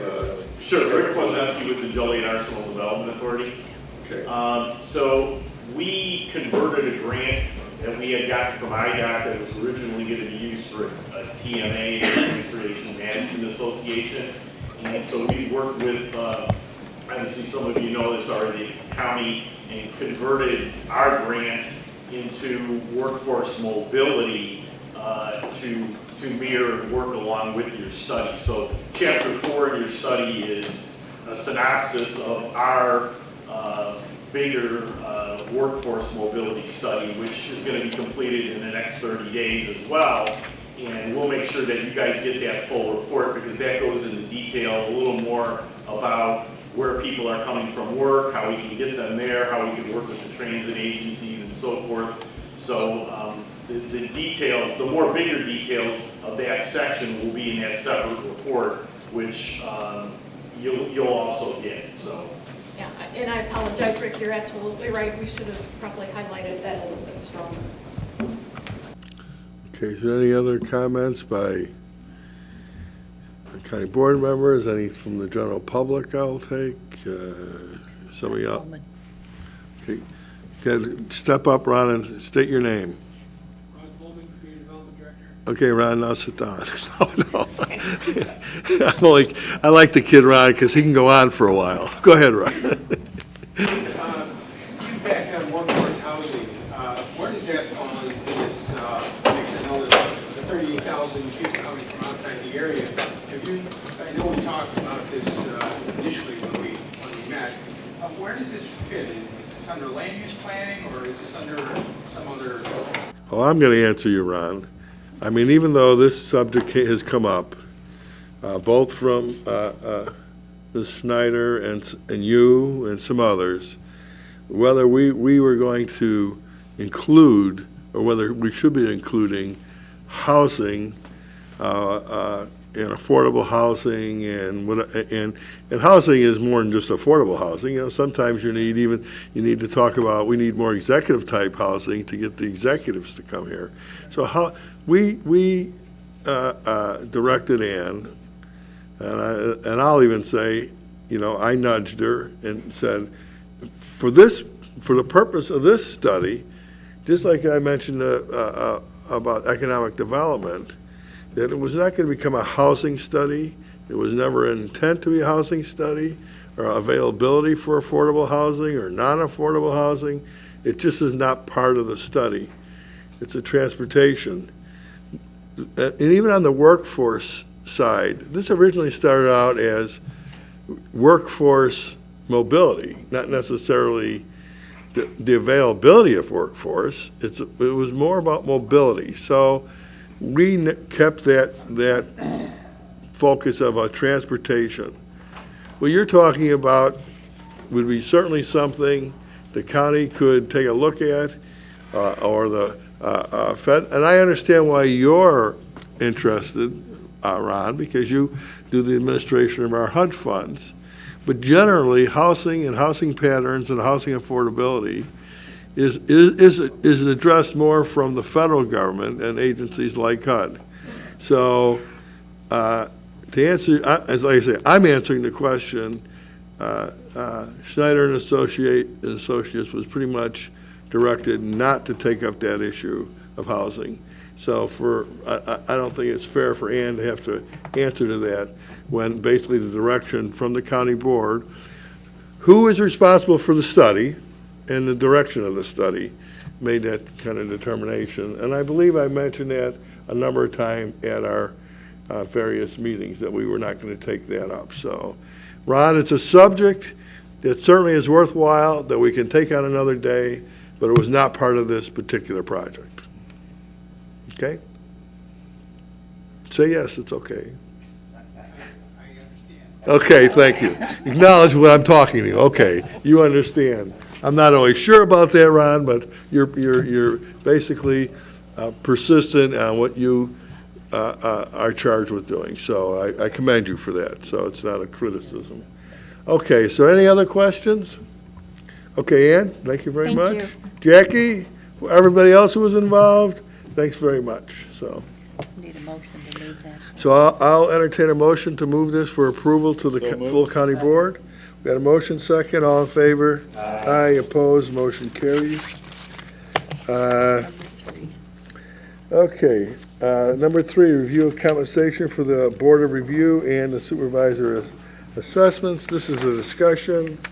Let me say that I believe everybody got the basic information, the salary history. This is an area that I'm going to have to give a little history lesson here. The county board, by statute, and Mary, I'll probably be looking at you for help here, by statute, sets the compensation for the Board of Review and the supervisor assessments. Don't ask me, since I've been here the longest, I can tell you that the county board was not setting those salaries. In the absence of not setting the salaries, I suppose they should have never been changed. But I'm just, yeah. Let me go on, Mary. I'm just saying that. So we, as a board, didn't take on the responsibility the way we should have, and whatever happened in the past, and actually we took this up with the Board of Review at least 4 years ago, I believe, right? And we said, well, wait a second, they're getting increases. Who's approving them? And it turns out they were getting increases like employees. I don't know exactly who was making the determination how their salaries are being increased. It got to a pretty significant amount, for which really is part-time type of activity. Part-time in the fact that they're in session for whatever 3-4 months out of the year, not implying that they don't do other work, but pretty much their work is done over a 3-4 month span. And at that time, we took on the responsibility of setting that salary. And we set it, we just froze it where it was at. And of course, my suggestion with the board of review is that we just continue to leave it at the current compensation. So I'm going to kind of throw that out there for the board of review, is that someone make a motion to leave the compensation where it currently is at. We had a motion, second, all in favor? Aye. Opposed, motion carries. Now, the only other thing I'm going to ask you, the board of review, any appointed person, the county board sets the salary. Every 2 years, their terms come up. You can change it to anything you want. There's no, oh, they get an increase, don't get an increase, or we can, you can decrease it, you can increase it. The point I'm making is their term is up, correct, Mary? And we set it for the next term, the salaries. Right. Well, they have staggered terms, so you are necessarily, We have to do it every 2 years, I think. right. Right, so it requires us to do it every 2 years. So I'm going to tell staff, put it in the calendar that around this time, 2 years from now, that we take up the subject of So the you presently compensation. have a resolution that sets their salary and freezes it through 2019, which you have members who will serve at least nearly to that time period. Okay, so we're setting it going forward So from our- 19. So, well, I think it's already been set, so I don't think you need to take further You don't think we action. need to take any action? I don't think so. Just leave it where it's at? Correct. Okay, that's fine. So this resolution will continue to go forward. And in 2 years, we have to look at it. So in 19, then we'll look Yeah, at it. at the end of 2019, you need to look at it. Okay, so make sure that it's in the calendar for September of 19. 19. Yeah, For okay. board of review. Okay. Now we have to go to the supervisor of assessments. Same thing holds true here in the fact that the county board has the responsibility for setting the supervisor assessment salary. The last time we set the salary was what year? Would have been when we did the new contract. Well, Right. she had a contract when she was hired. Correct. That provided that her salary would increase in conformance with the other employees at the county. And so I think that's the last time that county board addressed it. So her salary has increased at the same rate as other employees in the county. Well, I don't know who other, that's what her contract says. So the board, But I thought that contract only lasted. but the contract did end. And in the absence of, did the contract basically say it continues forever? It did not. I Did not. don't recall that So, it did, you know what but- it is, I don't want to get into, I think there was, I just don't think we addressed it. People had different answers. I thought there was a continuing contract No. that automatically renewed, and that's why I probably never brought it up. I thought the contract, in the absence of us not renewing it, automatically renewed. Well, there There was was some a- compensation. I guess what I'm saying is, in the past, there was certainly some confusion here. But here's where we are today. And so when you say, given what employees are given, well, you know, for non-exempt employees, or for non-union employees, it could have ranged anywhere. It could have ranged from 0 to 3%. Just because you're saying, well, we're going to make a certain percentage available, doesn't mean that's what it was. So when you say, it says about what general employees were, well, what's that mean? No, it said with the union. It would go It does say forward with union the employees. union. And then there were subsequent resolutions passed by county board at the time they would Well, approve let union me contracts that let me dealt tell with you non-union, that and it was all lumped in. I, you know, I'm a little taken back by what happened in the past, to be honest with you. But I'm going to try to look forward here. So the supervisor assessments currently makes what? 134. $134,000. $134,450. Okay, so I'm going to open up for a discussion, or I'll take recommendations on salaries for the supervisor assessments. I'm not going to give you one. I would leave it where, I wouldn't increase it, I'd leave it where it's at, but. You know, unfortunately, that we have an oversight, as that someone wasn't watching the contract here. And I think that it would be, just like we did with our commission, that we would leave this as is at this point. And, because this has been a long-term employee that I know puts in a lot of hours and a lot of work and energy here. Is this high? Yes. This is a very high salary. I don't know how it compares to everybody in the county, but it's in the top 5%. Well, in the executive branch, I think it's the highest, second Highest highest salary salary, going second on. highest salary. But it's also one of the ones that are one of the most important ones in regards to making sure that the revenues and things that are coming into this county are done in a way that are accurate and in a timely fashion. And so I would make a motion to keep it as it is, and then we could, at this time, and review next year. Have a second, then we'll do discussion. Second, okay, discussion. Mary, there is one other question I have to ask you. I want to make it perfectly clear that basically would occur in the absence of a new contract. The terms of the old contract continue to go forward. Typically, that's the case, yes. Okay, I want to make it clear that the county board is terminating that contract. Do we need to put that in the resolution?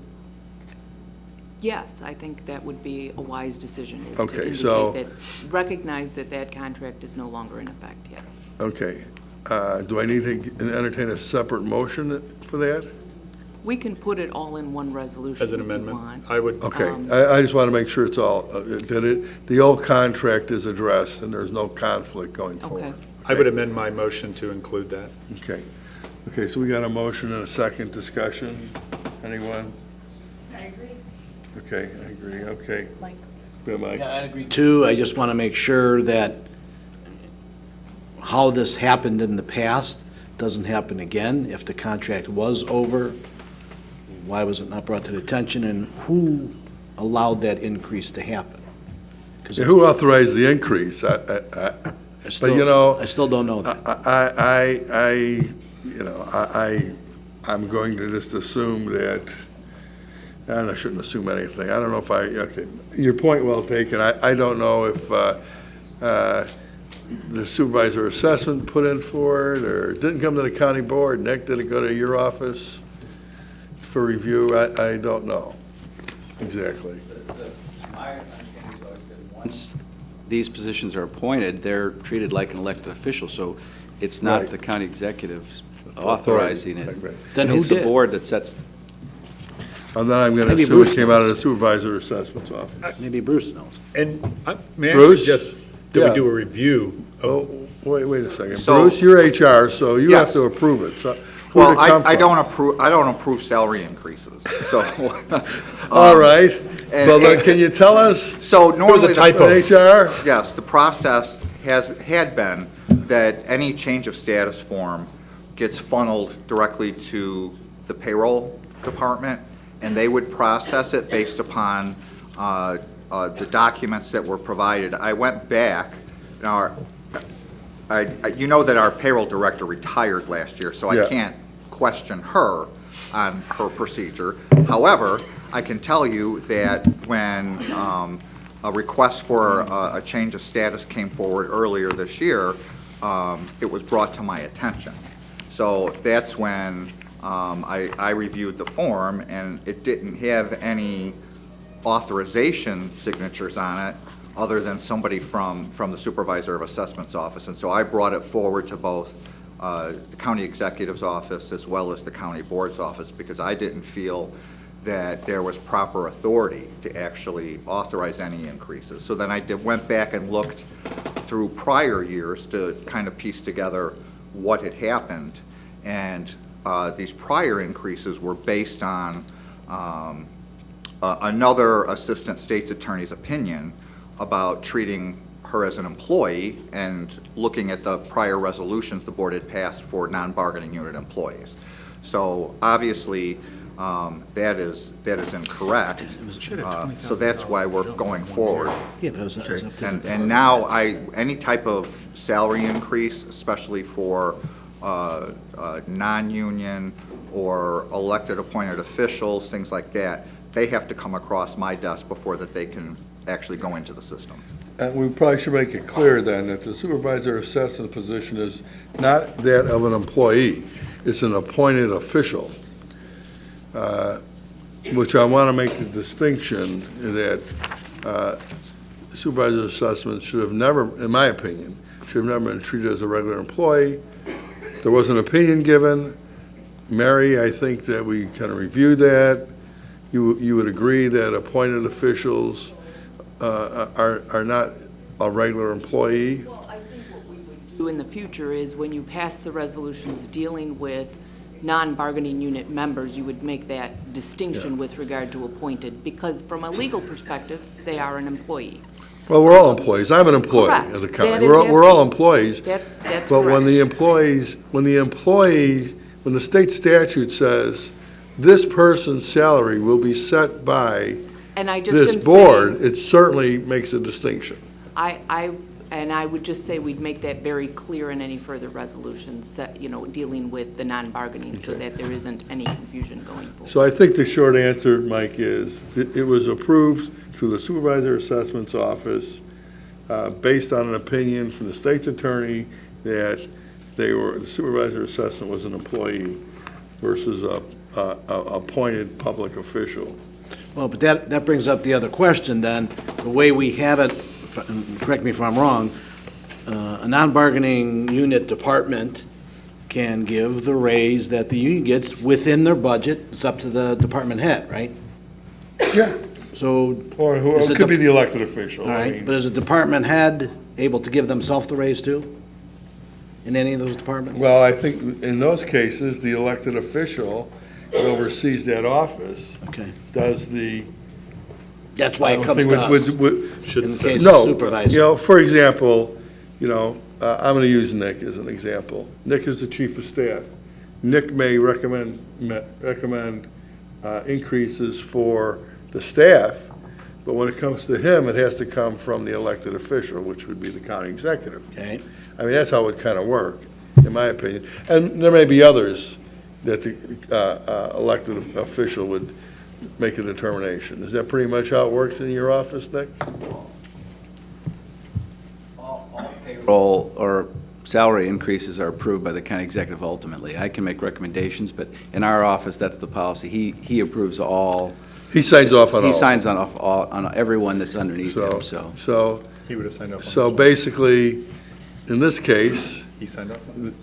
No, he wouldn't sign off on the supervisor of assessments because. No, because it's an independent office. They run their own office. It's an independent office. I mean, it's appointed, but it's an independent office. In this case, I'll get right to it.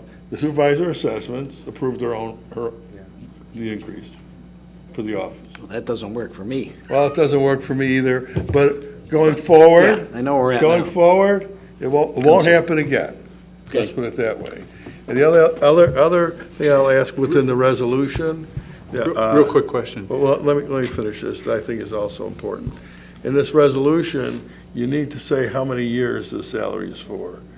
So if you say this is what it's set for the next 2 years, I would in the future roll all this into maybe when we review elected officials, but sometimes we don't take up elected officials, and if we don't take it up, the salaries stay the same. I want to make clear that in the case of the supervisor assessment, that also holds true. If we don't address the salary, it stays where it's at. So whether it's 2 years or 5 years, doesn't matter. So If we don't in address this it, it case, stays put. do you want to review it every year, every 2 years? I would suggest we do it every 2 years when we review the board of review. That's my suggestion, but. Which is not necessarily saying that So there's going to be any raises. that needs to be in the resolution also, Mary. let's, I'm gonna suggest that we make it for a 2-year term, then we'll make it, and that way we address the supervisor assessments and the board of review at the same time. To December 1st, 2019. We'll do the same here. Do the same for the supervisor of assessments. Correct. Okay? So we'll have a calendar. All right, so then there's, go ahead, Charlie. Okay, are there any I'll other get situations like this that might come up? Yeah, I mean, we've had 2 today, so with the border reviews and. No. So we have no more contracts out there that. No, this No, was this is actually, I different. believe, a very unique situation Yeah. because of the appointed Okay. status and the opinion of a different assistant state's attorney. I wanted the board to be aware that our change of status forms do have and require an elected official or judiciary signature for any change of status that changes somebody's salary. Again, this was a unique situation because of the opinion letter that was given to us. Other than that, we require an elected official's signature on any salary changes. You may want to make a note, in this case, it will require a resolution of the board. Absolutely. I don't want a future speaker being able, or a one county board member having the ability to sign off. It requires a resolution from the board. Yes, Okay, and so board the approval. statute language will go in with that file for any salary change. Okay. I will get to you, Judy. Okay, Judy, go ahead. Right. So the question is, back when this went, the salary, when I'm looking at the salary history, so just make it clear for me if you haven't already, because you haven't, because I'm asking again. Between 2014 and 2015, we saw that bump in pay from 113,880, and was with retro pay, so that 1 year, she was paid 138,695, currently 134,450.94. I just want to make clear, how did that bump happen, so I'm really clear on the issue. So, certainly. If you want. And it, same as you were saying, it was after the settlement of the last contract, after the strike, there was a lot of retro pay given to the bargaining unit members, and that's where this bump of $16,913.29 in retro pay came in, because the prior, from 29 to 2014, the salary was stagnant. Okay, so then my other question is, if she's paid like an elected official, she currently is making more than all our elected officials, so that's kind of up in the air for me. Why is that happening? Because I'm just curious about that. She had the ability to take increases without our authorization based on an opinion and the contract she had. No, Mr. Loading received these increases the same way for years, and your previous chief of staff was aware of this process. So it's not as if this was done in a vacuum. It was, and maybe it wasn't the right way to do it, and I'm not saying it was the right way to do it, but it had been in practice for for several decades, I would agree with that. Yeah. It was and here again, it was okay. the Just county change it board going just not forward. having the knowledge that the county board has oversight of the board of review. You know, just like it has some oversight of the executive branch of government in the sense of approving employees, setting budgets, and so forth. There was just a total, I think, we just did it the wrong way. I mean, we took past practices which were just bad. So we're Not the correcting correct them ones. going I don't forward. even want to say bad. They weren't the correct, it wasn't the correct way of doing it. We're correcting it now. And, you know, I will say that I'm not happy what happened in the past, but hey, I was around for those couple decades, wasn't I? I didn't know. You know, I pretty much thought that everything was done within the budget, yeah. Mr. Musis, I just want to state too that since I came on board, you know, Rhonda did come to you, she came to Mary, and Yeah. we all did discuss this, and that's why we're here today, is because we want to do this the right way. And it's by statute, and this is what the statute's asking you guys to do. So we have a motion and a second. Go ahead, Ray. I'm sorry, just I'm a trying to really move quick it on. question. The last time in February of 2015, we passed a resolution that covered the board of review for 5 years. It ends at the same time when you're looking to do it, but are we going to move forward then looking at it every 5 years or every 2 years? No, every 2 years. So then we're Once gonna this move is the up, review we're up back to 2 years? 19, and then I don't know how that happened either, but I was here for that, so I guess I'll blame myself. But we're gonna make it every 2 years. Okay. All right? So, okay, so we have motion and a second, all in favor? Aye, opposed, motion carries, and we'll go on, so, what time is it now? 5 after 12. 5 after 12, okay, well, if I keep you here much longer, I'll have to buy you his lunch, and that's not happening. So, okay,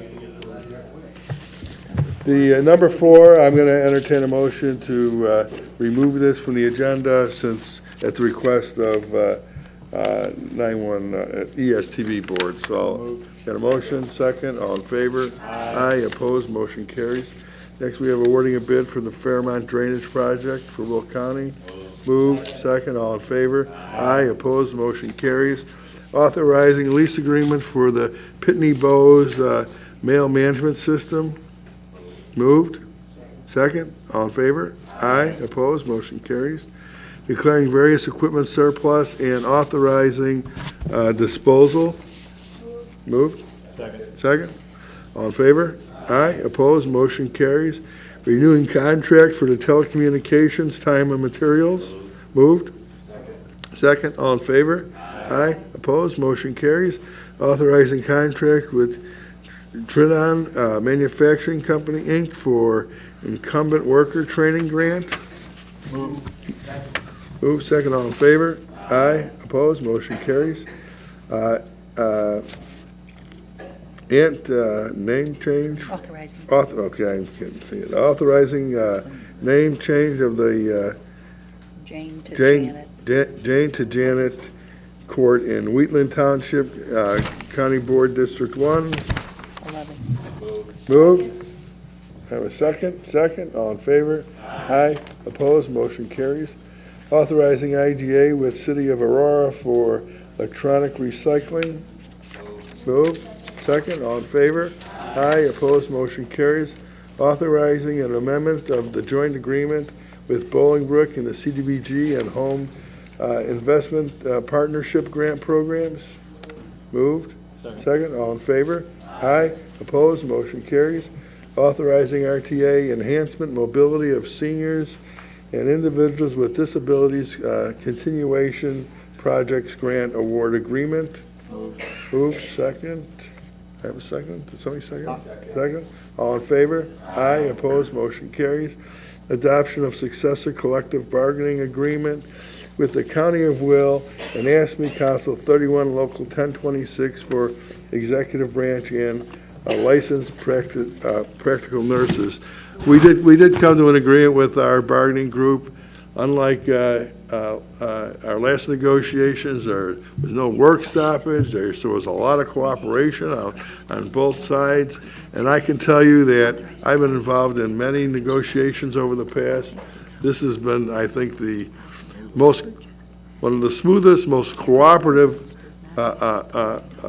negotiations I've seen since I've been here. So heads up to everybody, and a big thank you to everybody who was involved and helped make this a smooth process. So we got a motion? Second, all in favor? Aye. Opposed, motion carries. By this is always, has the membership ratified it yet? Does anyone know? No, they're scheduled to hold the ratification vote on Monday. Of course, and this is all hinging on ratification from on the members. Okay. If they're Pardon me? needing to have this signed for the purchase. Okay. So the agreement will not be part of the a packet because we have to wait for ratification from the membership. So. Okay, next 15, we got the adoption of the revised and amended group health benefit plan and established to benefit plan premium contributions for certain union managerial employees, non-bargaining unit employees, elected officials, and retirees. Mr. Mayor, before we vote on this, on 14, County Board Member Parker would like to be an abstention on 14.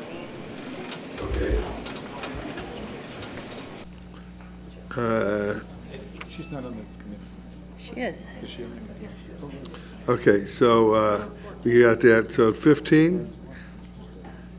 Moved?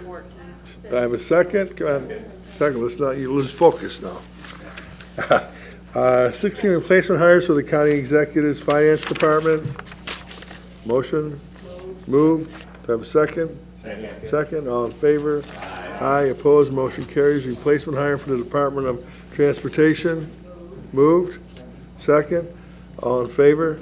Aye, opposed, motion carries. Replacement hire for Sunny Hill Nursing Home. Moved. Second, all in favor? Aye, opposed, motion carries. Proclamations, Chuck, Herb? We have three. Okay. You know who's going to read them? Are they going to read them from the desk, or is it a presentation? Can you will these be read from the desk, Herb, or are they going to be presentations? One is a check presentation. Two of them are presentations. I Two do are know. check presentations, okay. And Now, what about the third one? Did you decide on the third one? You know what, I'm having some challenges. well, you know, with that. you Let's- guys work that out. So, Okay. okay. So next we have the appointments by the county executive. Moved. Second, all in favor? Aye, opposed, motion carries. I guess that I didn't approve the proclamation, so motion to approve proclamations as presented. Motion second, all in favor? Aye, opposed, motion carries. Okay, wait. 18 we skipped. Oh, for the 18 I maintenance skipped. department. Replacement hires for the county executive's maintenance department. Moved. Second, all in favor? Aye, opposed, motion carries. Okay, are we gonna have any, is there any other new business to bring forward today? Tom has a comment. Go ahead, Tom. 2 days ago, I got a call from a clerk in the First Midwest Building, the Sheriff's Department. She said they're preparing for asbestos removal, and the employees didn't know anything about it. She was concerned about the exposure to the employees and stuff like that. And I understand they probably should have been notified ahead of time that this was going to happen, so they could talk about it. Now, I understand there's a meeting today at 1 o'clock with the employees to fill them in on the details of this.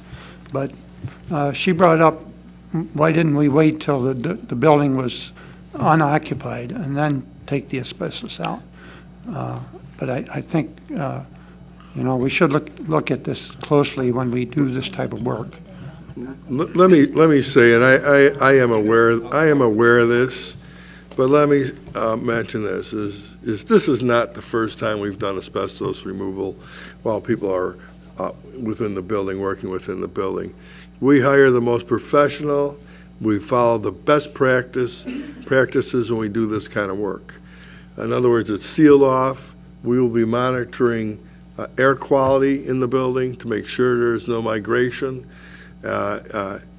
It means a lot for us in our scheduling that we are able to do the demolition as soon as they move out.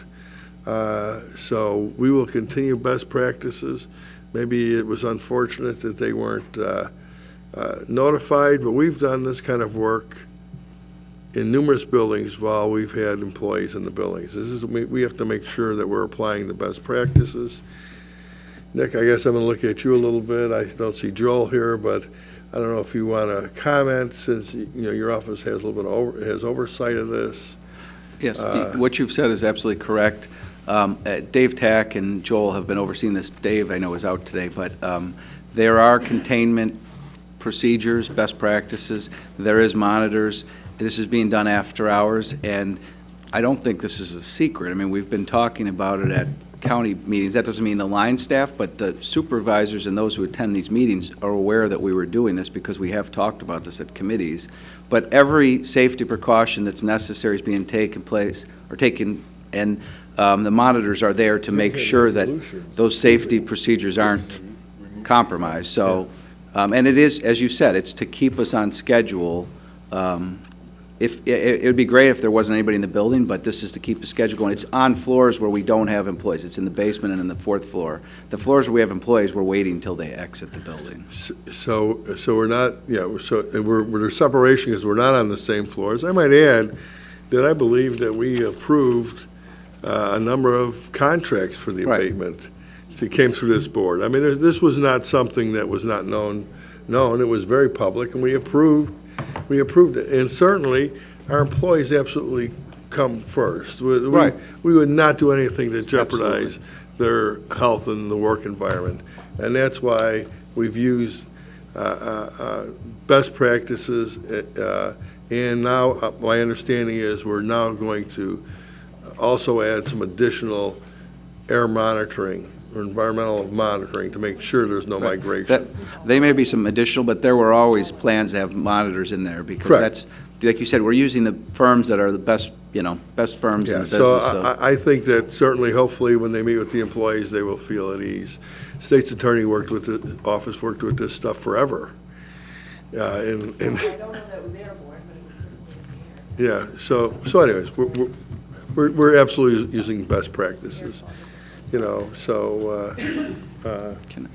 other comments? Okay, I'm going to go through this quickly. Is there any comments about land use? Any comments about finance? Any comments about public works and transportation? Any comments anyone wants to make about judicial? Public health and safety, does anyone want to make any, how about, huh? I need for capital, we need to stop. Okay, legislative and policy. Okay, capital, I'm told I have to stop at capital. Ray, there's one that's going to be on your agenda next week that's going to require county executive to sign for the purchase of the furniture, so that needs to come to the full board. So if you can save a space for it, on the county board agenda to be heard on the 19th. So you're making a motion to leave that space for the agenda for that? Thank you. We got a motion, second, all in favor? Aye, opposed, motion carries. Anything on capital? Any questions or anything about executive? Okay, is there any public comments today? You have to come over to your left. To my right. Okay, yes, state your name and, yeah, you can come up. Yeah.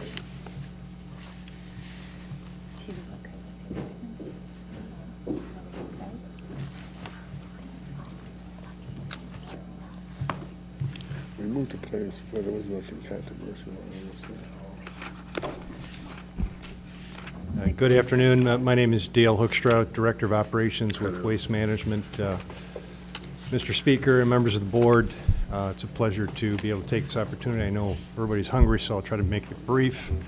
With me today is also Doug Hopkins. He's our Senior District Manager who operates both the Prairie View landfill and the Laraway facility for us. I wanted to address this committee just briefly on the Prairie View landfill operation and the current service area restriction that exists that has been part of the federal legislation and is also included in the host agreement that currently exists between Waste Management and the county.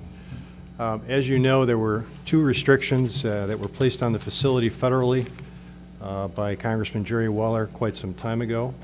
One of those was a life restriction, which the county was successful in getting lifted several years ago, and we're very grateful for that. It was a wise decision for the use of that facility. The remaining restriction is a service area restriction, which only allows waste material to come to the site that is generated in Will County area, municipalities that lie in Will County or municipalities that lie partially within Will County. So for instance, part of Naperville lies within Will County, and so Naperville does in fact come to this facility since Waste Management hauls that community.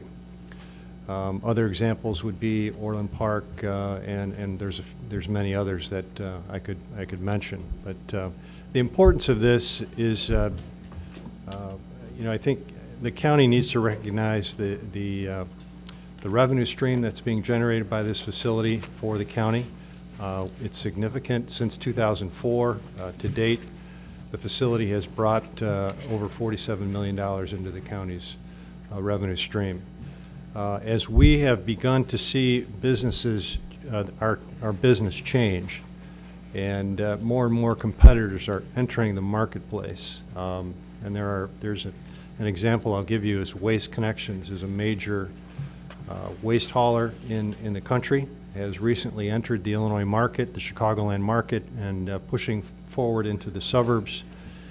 That impacts how volume is moved and hauled to various facilities, and it impacts when we are able to, how we are able to manage this volume that comes into our facilities. So for instance, a recent example would be the City of Joliet's municipal contract was out for bid. Fortunately, Waste Management retained that business, but had it lost that business, it would have been a loss of over 51,000 tons a year into the Prairie View facility. That's about $300,000 in revenue to the county.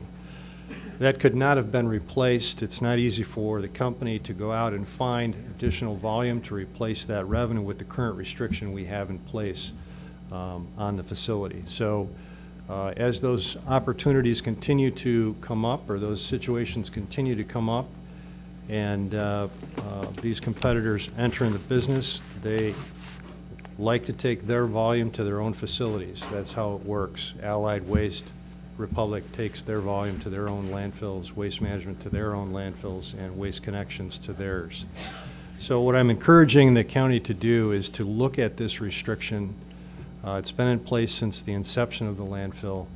The federal government currently holds the lever, if you will, on how much volume can't come from outside of the county. I think that's incorrect. I think that control should be placed here at the county. It's your facility. You should control it. You should have the opportunity to manage the volume that comes into the site the way you see fit to meet the needs of your residents and the needs of this county. And so I would encourage this executive committee and the county board to undertake the necessary steps to address this issue and move forward with efforts to remove this restriction if it so sees fit. Thank you. You know, I'm going to make a comment here. Here again, I give a little history lesson.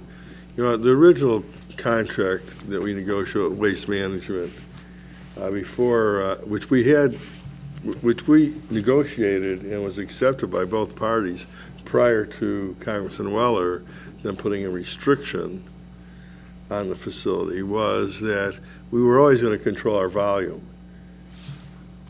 So we, the county, would make a determination of how much waste was generated within the assessment area, and then we'd have and establish that as the base, and and we would only allow import into the facility what was exported out of the county. So in other words, if we generated 10 million tons in Will County and we exported 4 million tons outside of our facility, we could import 4 million tons. So there was always a control of, we will never put more waste in the facility than is generated by Will County.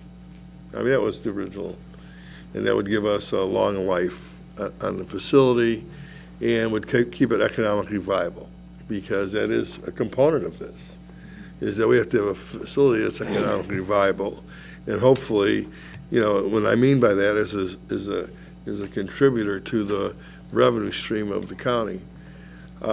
So you know, in the face of losing funding from from the state to Will County, certainly I think that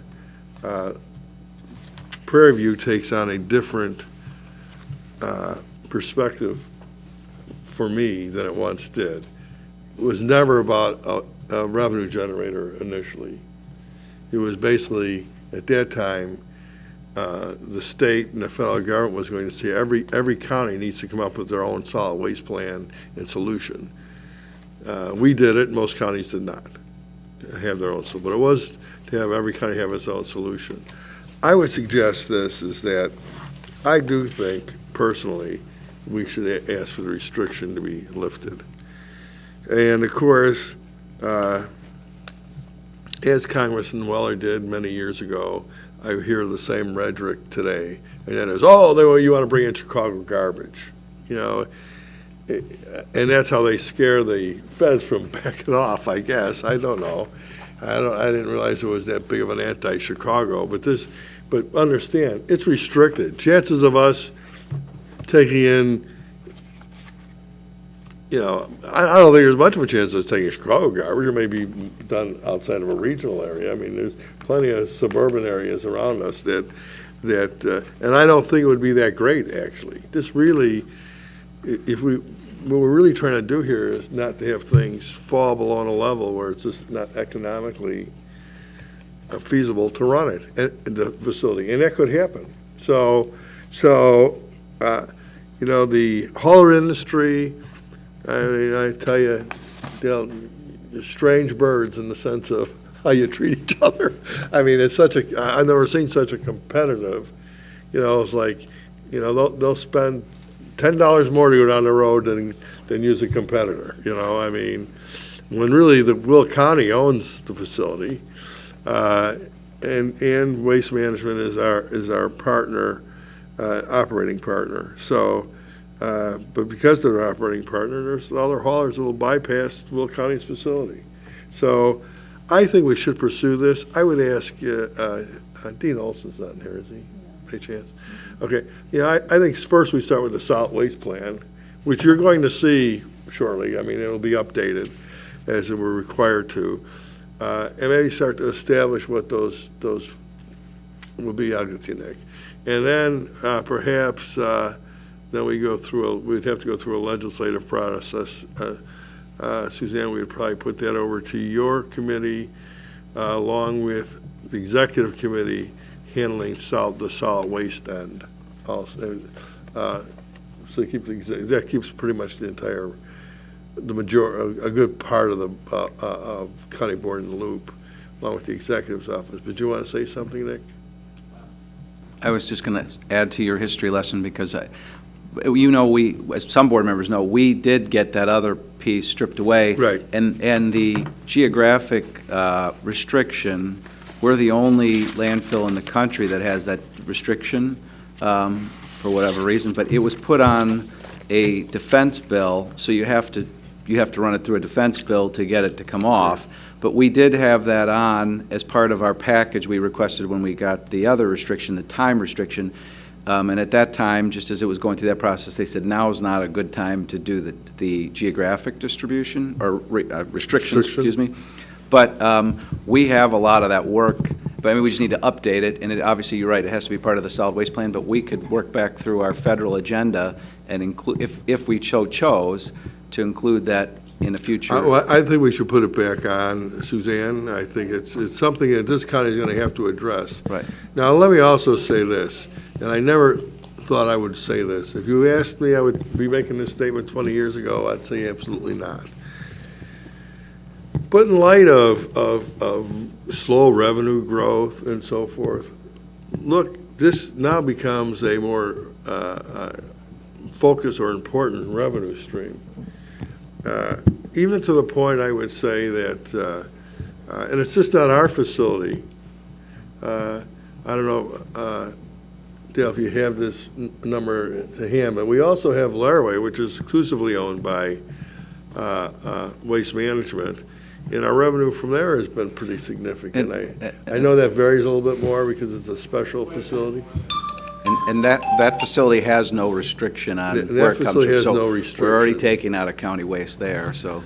But my point is that particular revenue stream that deals with our solid waste programs is taking on much larger significance than it once did. And I think it is a potential, even expansion of our facilities, let alone getting restrictions. I think that at some point, we need to take a hard look to see if our current holdings could support another sell or some expansion for the future. And I wouldn't put that off either. I would kind of just look and see what's there. And here again, that falls back to solid waste. It does fall into the executive branch of government, but we probably need to also take a look at that, Nick, so. Just one last point, just the thing to consider is, yes, it's solid waste plan, but it also, for our residents who utilize a company that disposes of their waste there, it's more cost-effective for them to do it here. If our landfill had closed because of the time restriction, that means they would have had to transport waste further, which would have probably been reflective in higher costs to our residents. So we have probably, or arguably, lower costs because we have a landfill in county as opposed to taking it out to DeKalb or Pontiac or somewhere else because transportation costs. So that's something to consider. You know what I think also, for the unincorporated areas, which I have lived in for 45 years, actually, I think it's 46. I've been here for most of my life now, I guess I can say. So for the last 46 years, we in the unincorporated areas contract our own garbage. As individuals, we're billed separately. And I have no clue, and Waste Management doesn't necessarily provide a lot of that to unincorporated areas. I don't know if they do or don't. I know it's a more expensive proposition. But I'd be interested for solid waste to actually maybe give us unincorporated folks some idea who uses our landfill and who doesn't. Because I wouldn't mind switching services if it meant that it was going to Will County landfill. And I will say that I don't know what the number is, but my guess is as a whole, as a group, the unincorporated area produces quite a bit of waste also. Probably as much or more than any municipality. But they make individual decisions, but part of their decision-making could be who uses our landfill and who doesn't, so. I would ask Dean if he can, I don't know if Dean can do that, but it'd be worth putting out the information, right?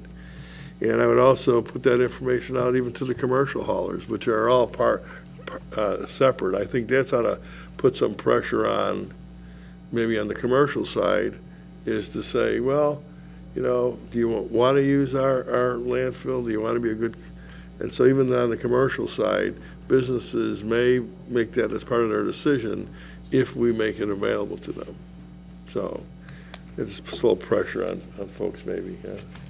Somebody's not going to like me for doing that. But the first time. But that's true. So I do think we should take this up. We'll start with Dean maybe coming to the executive committee.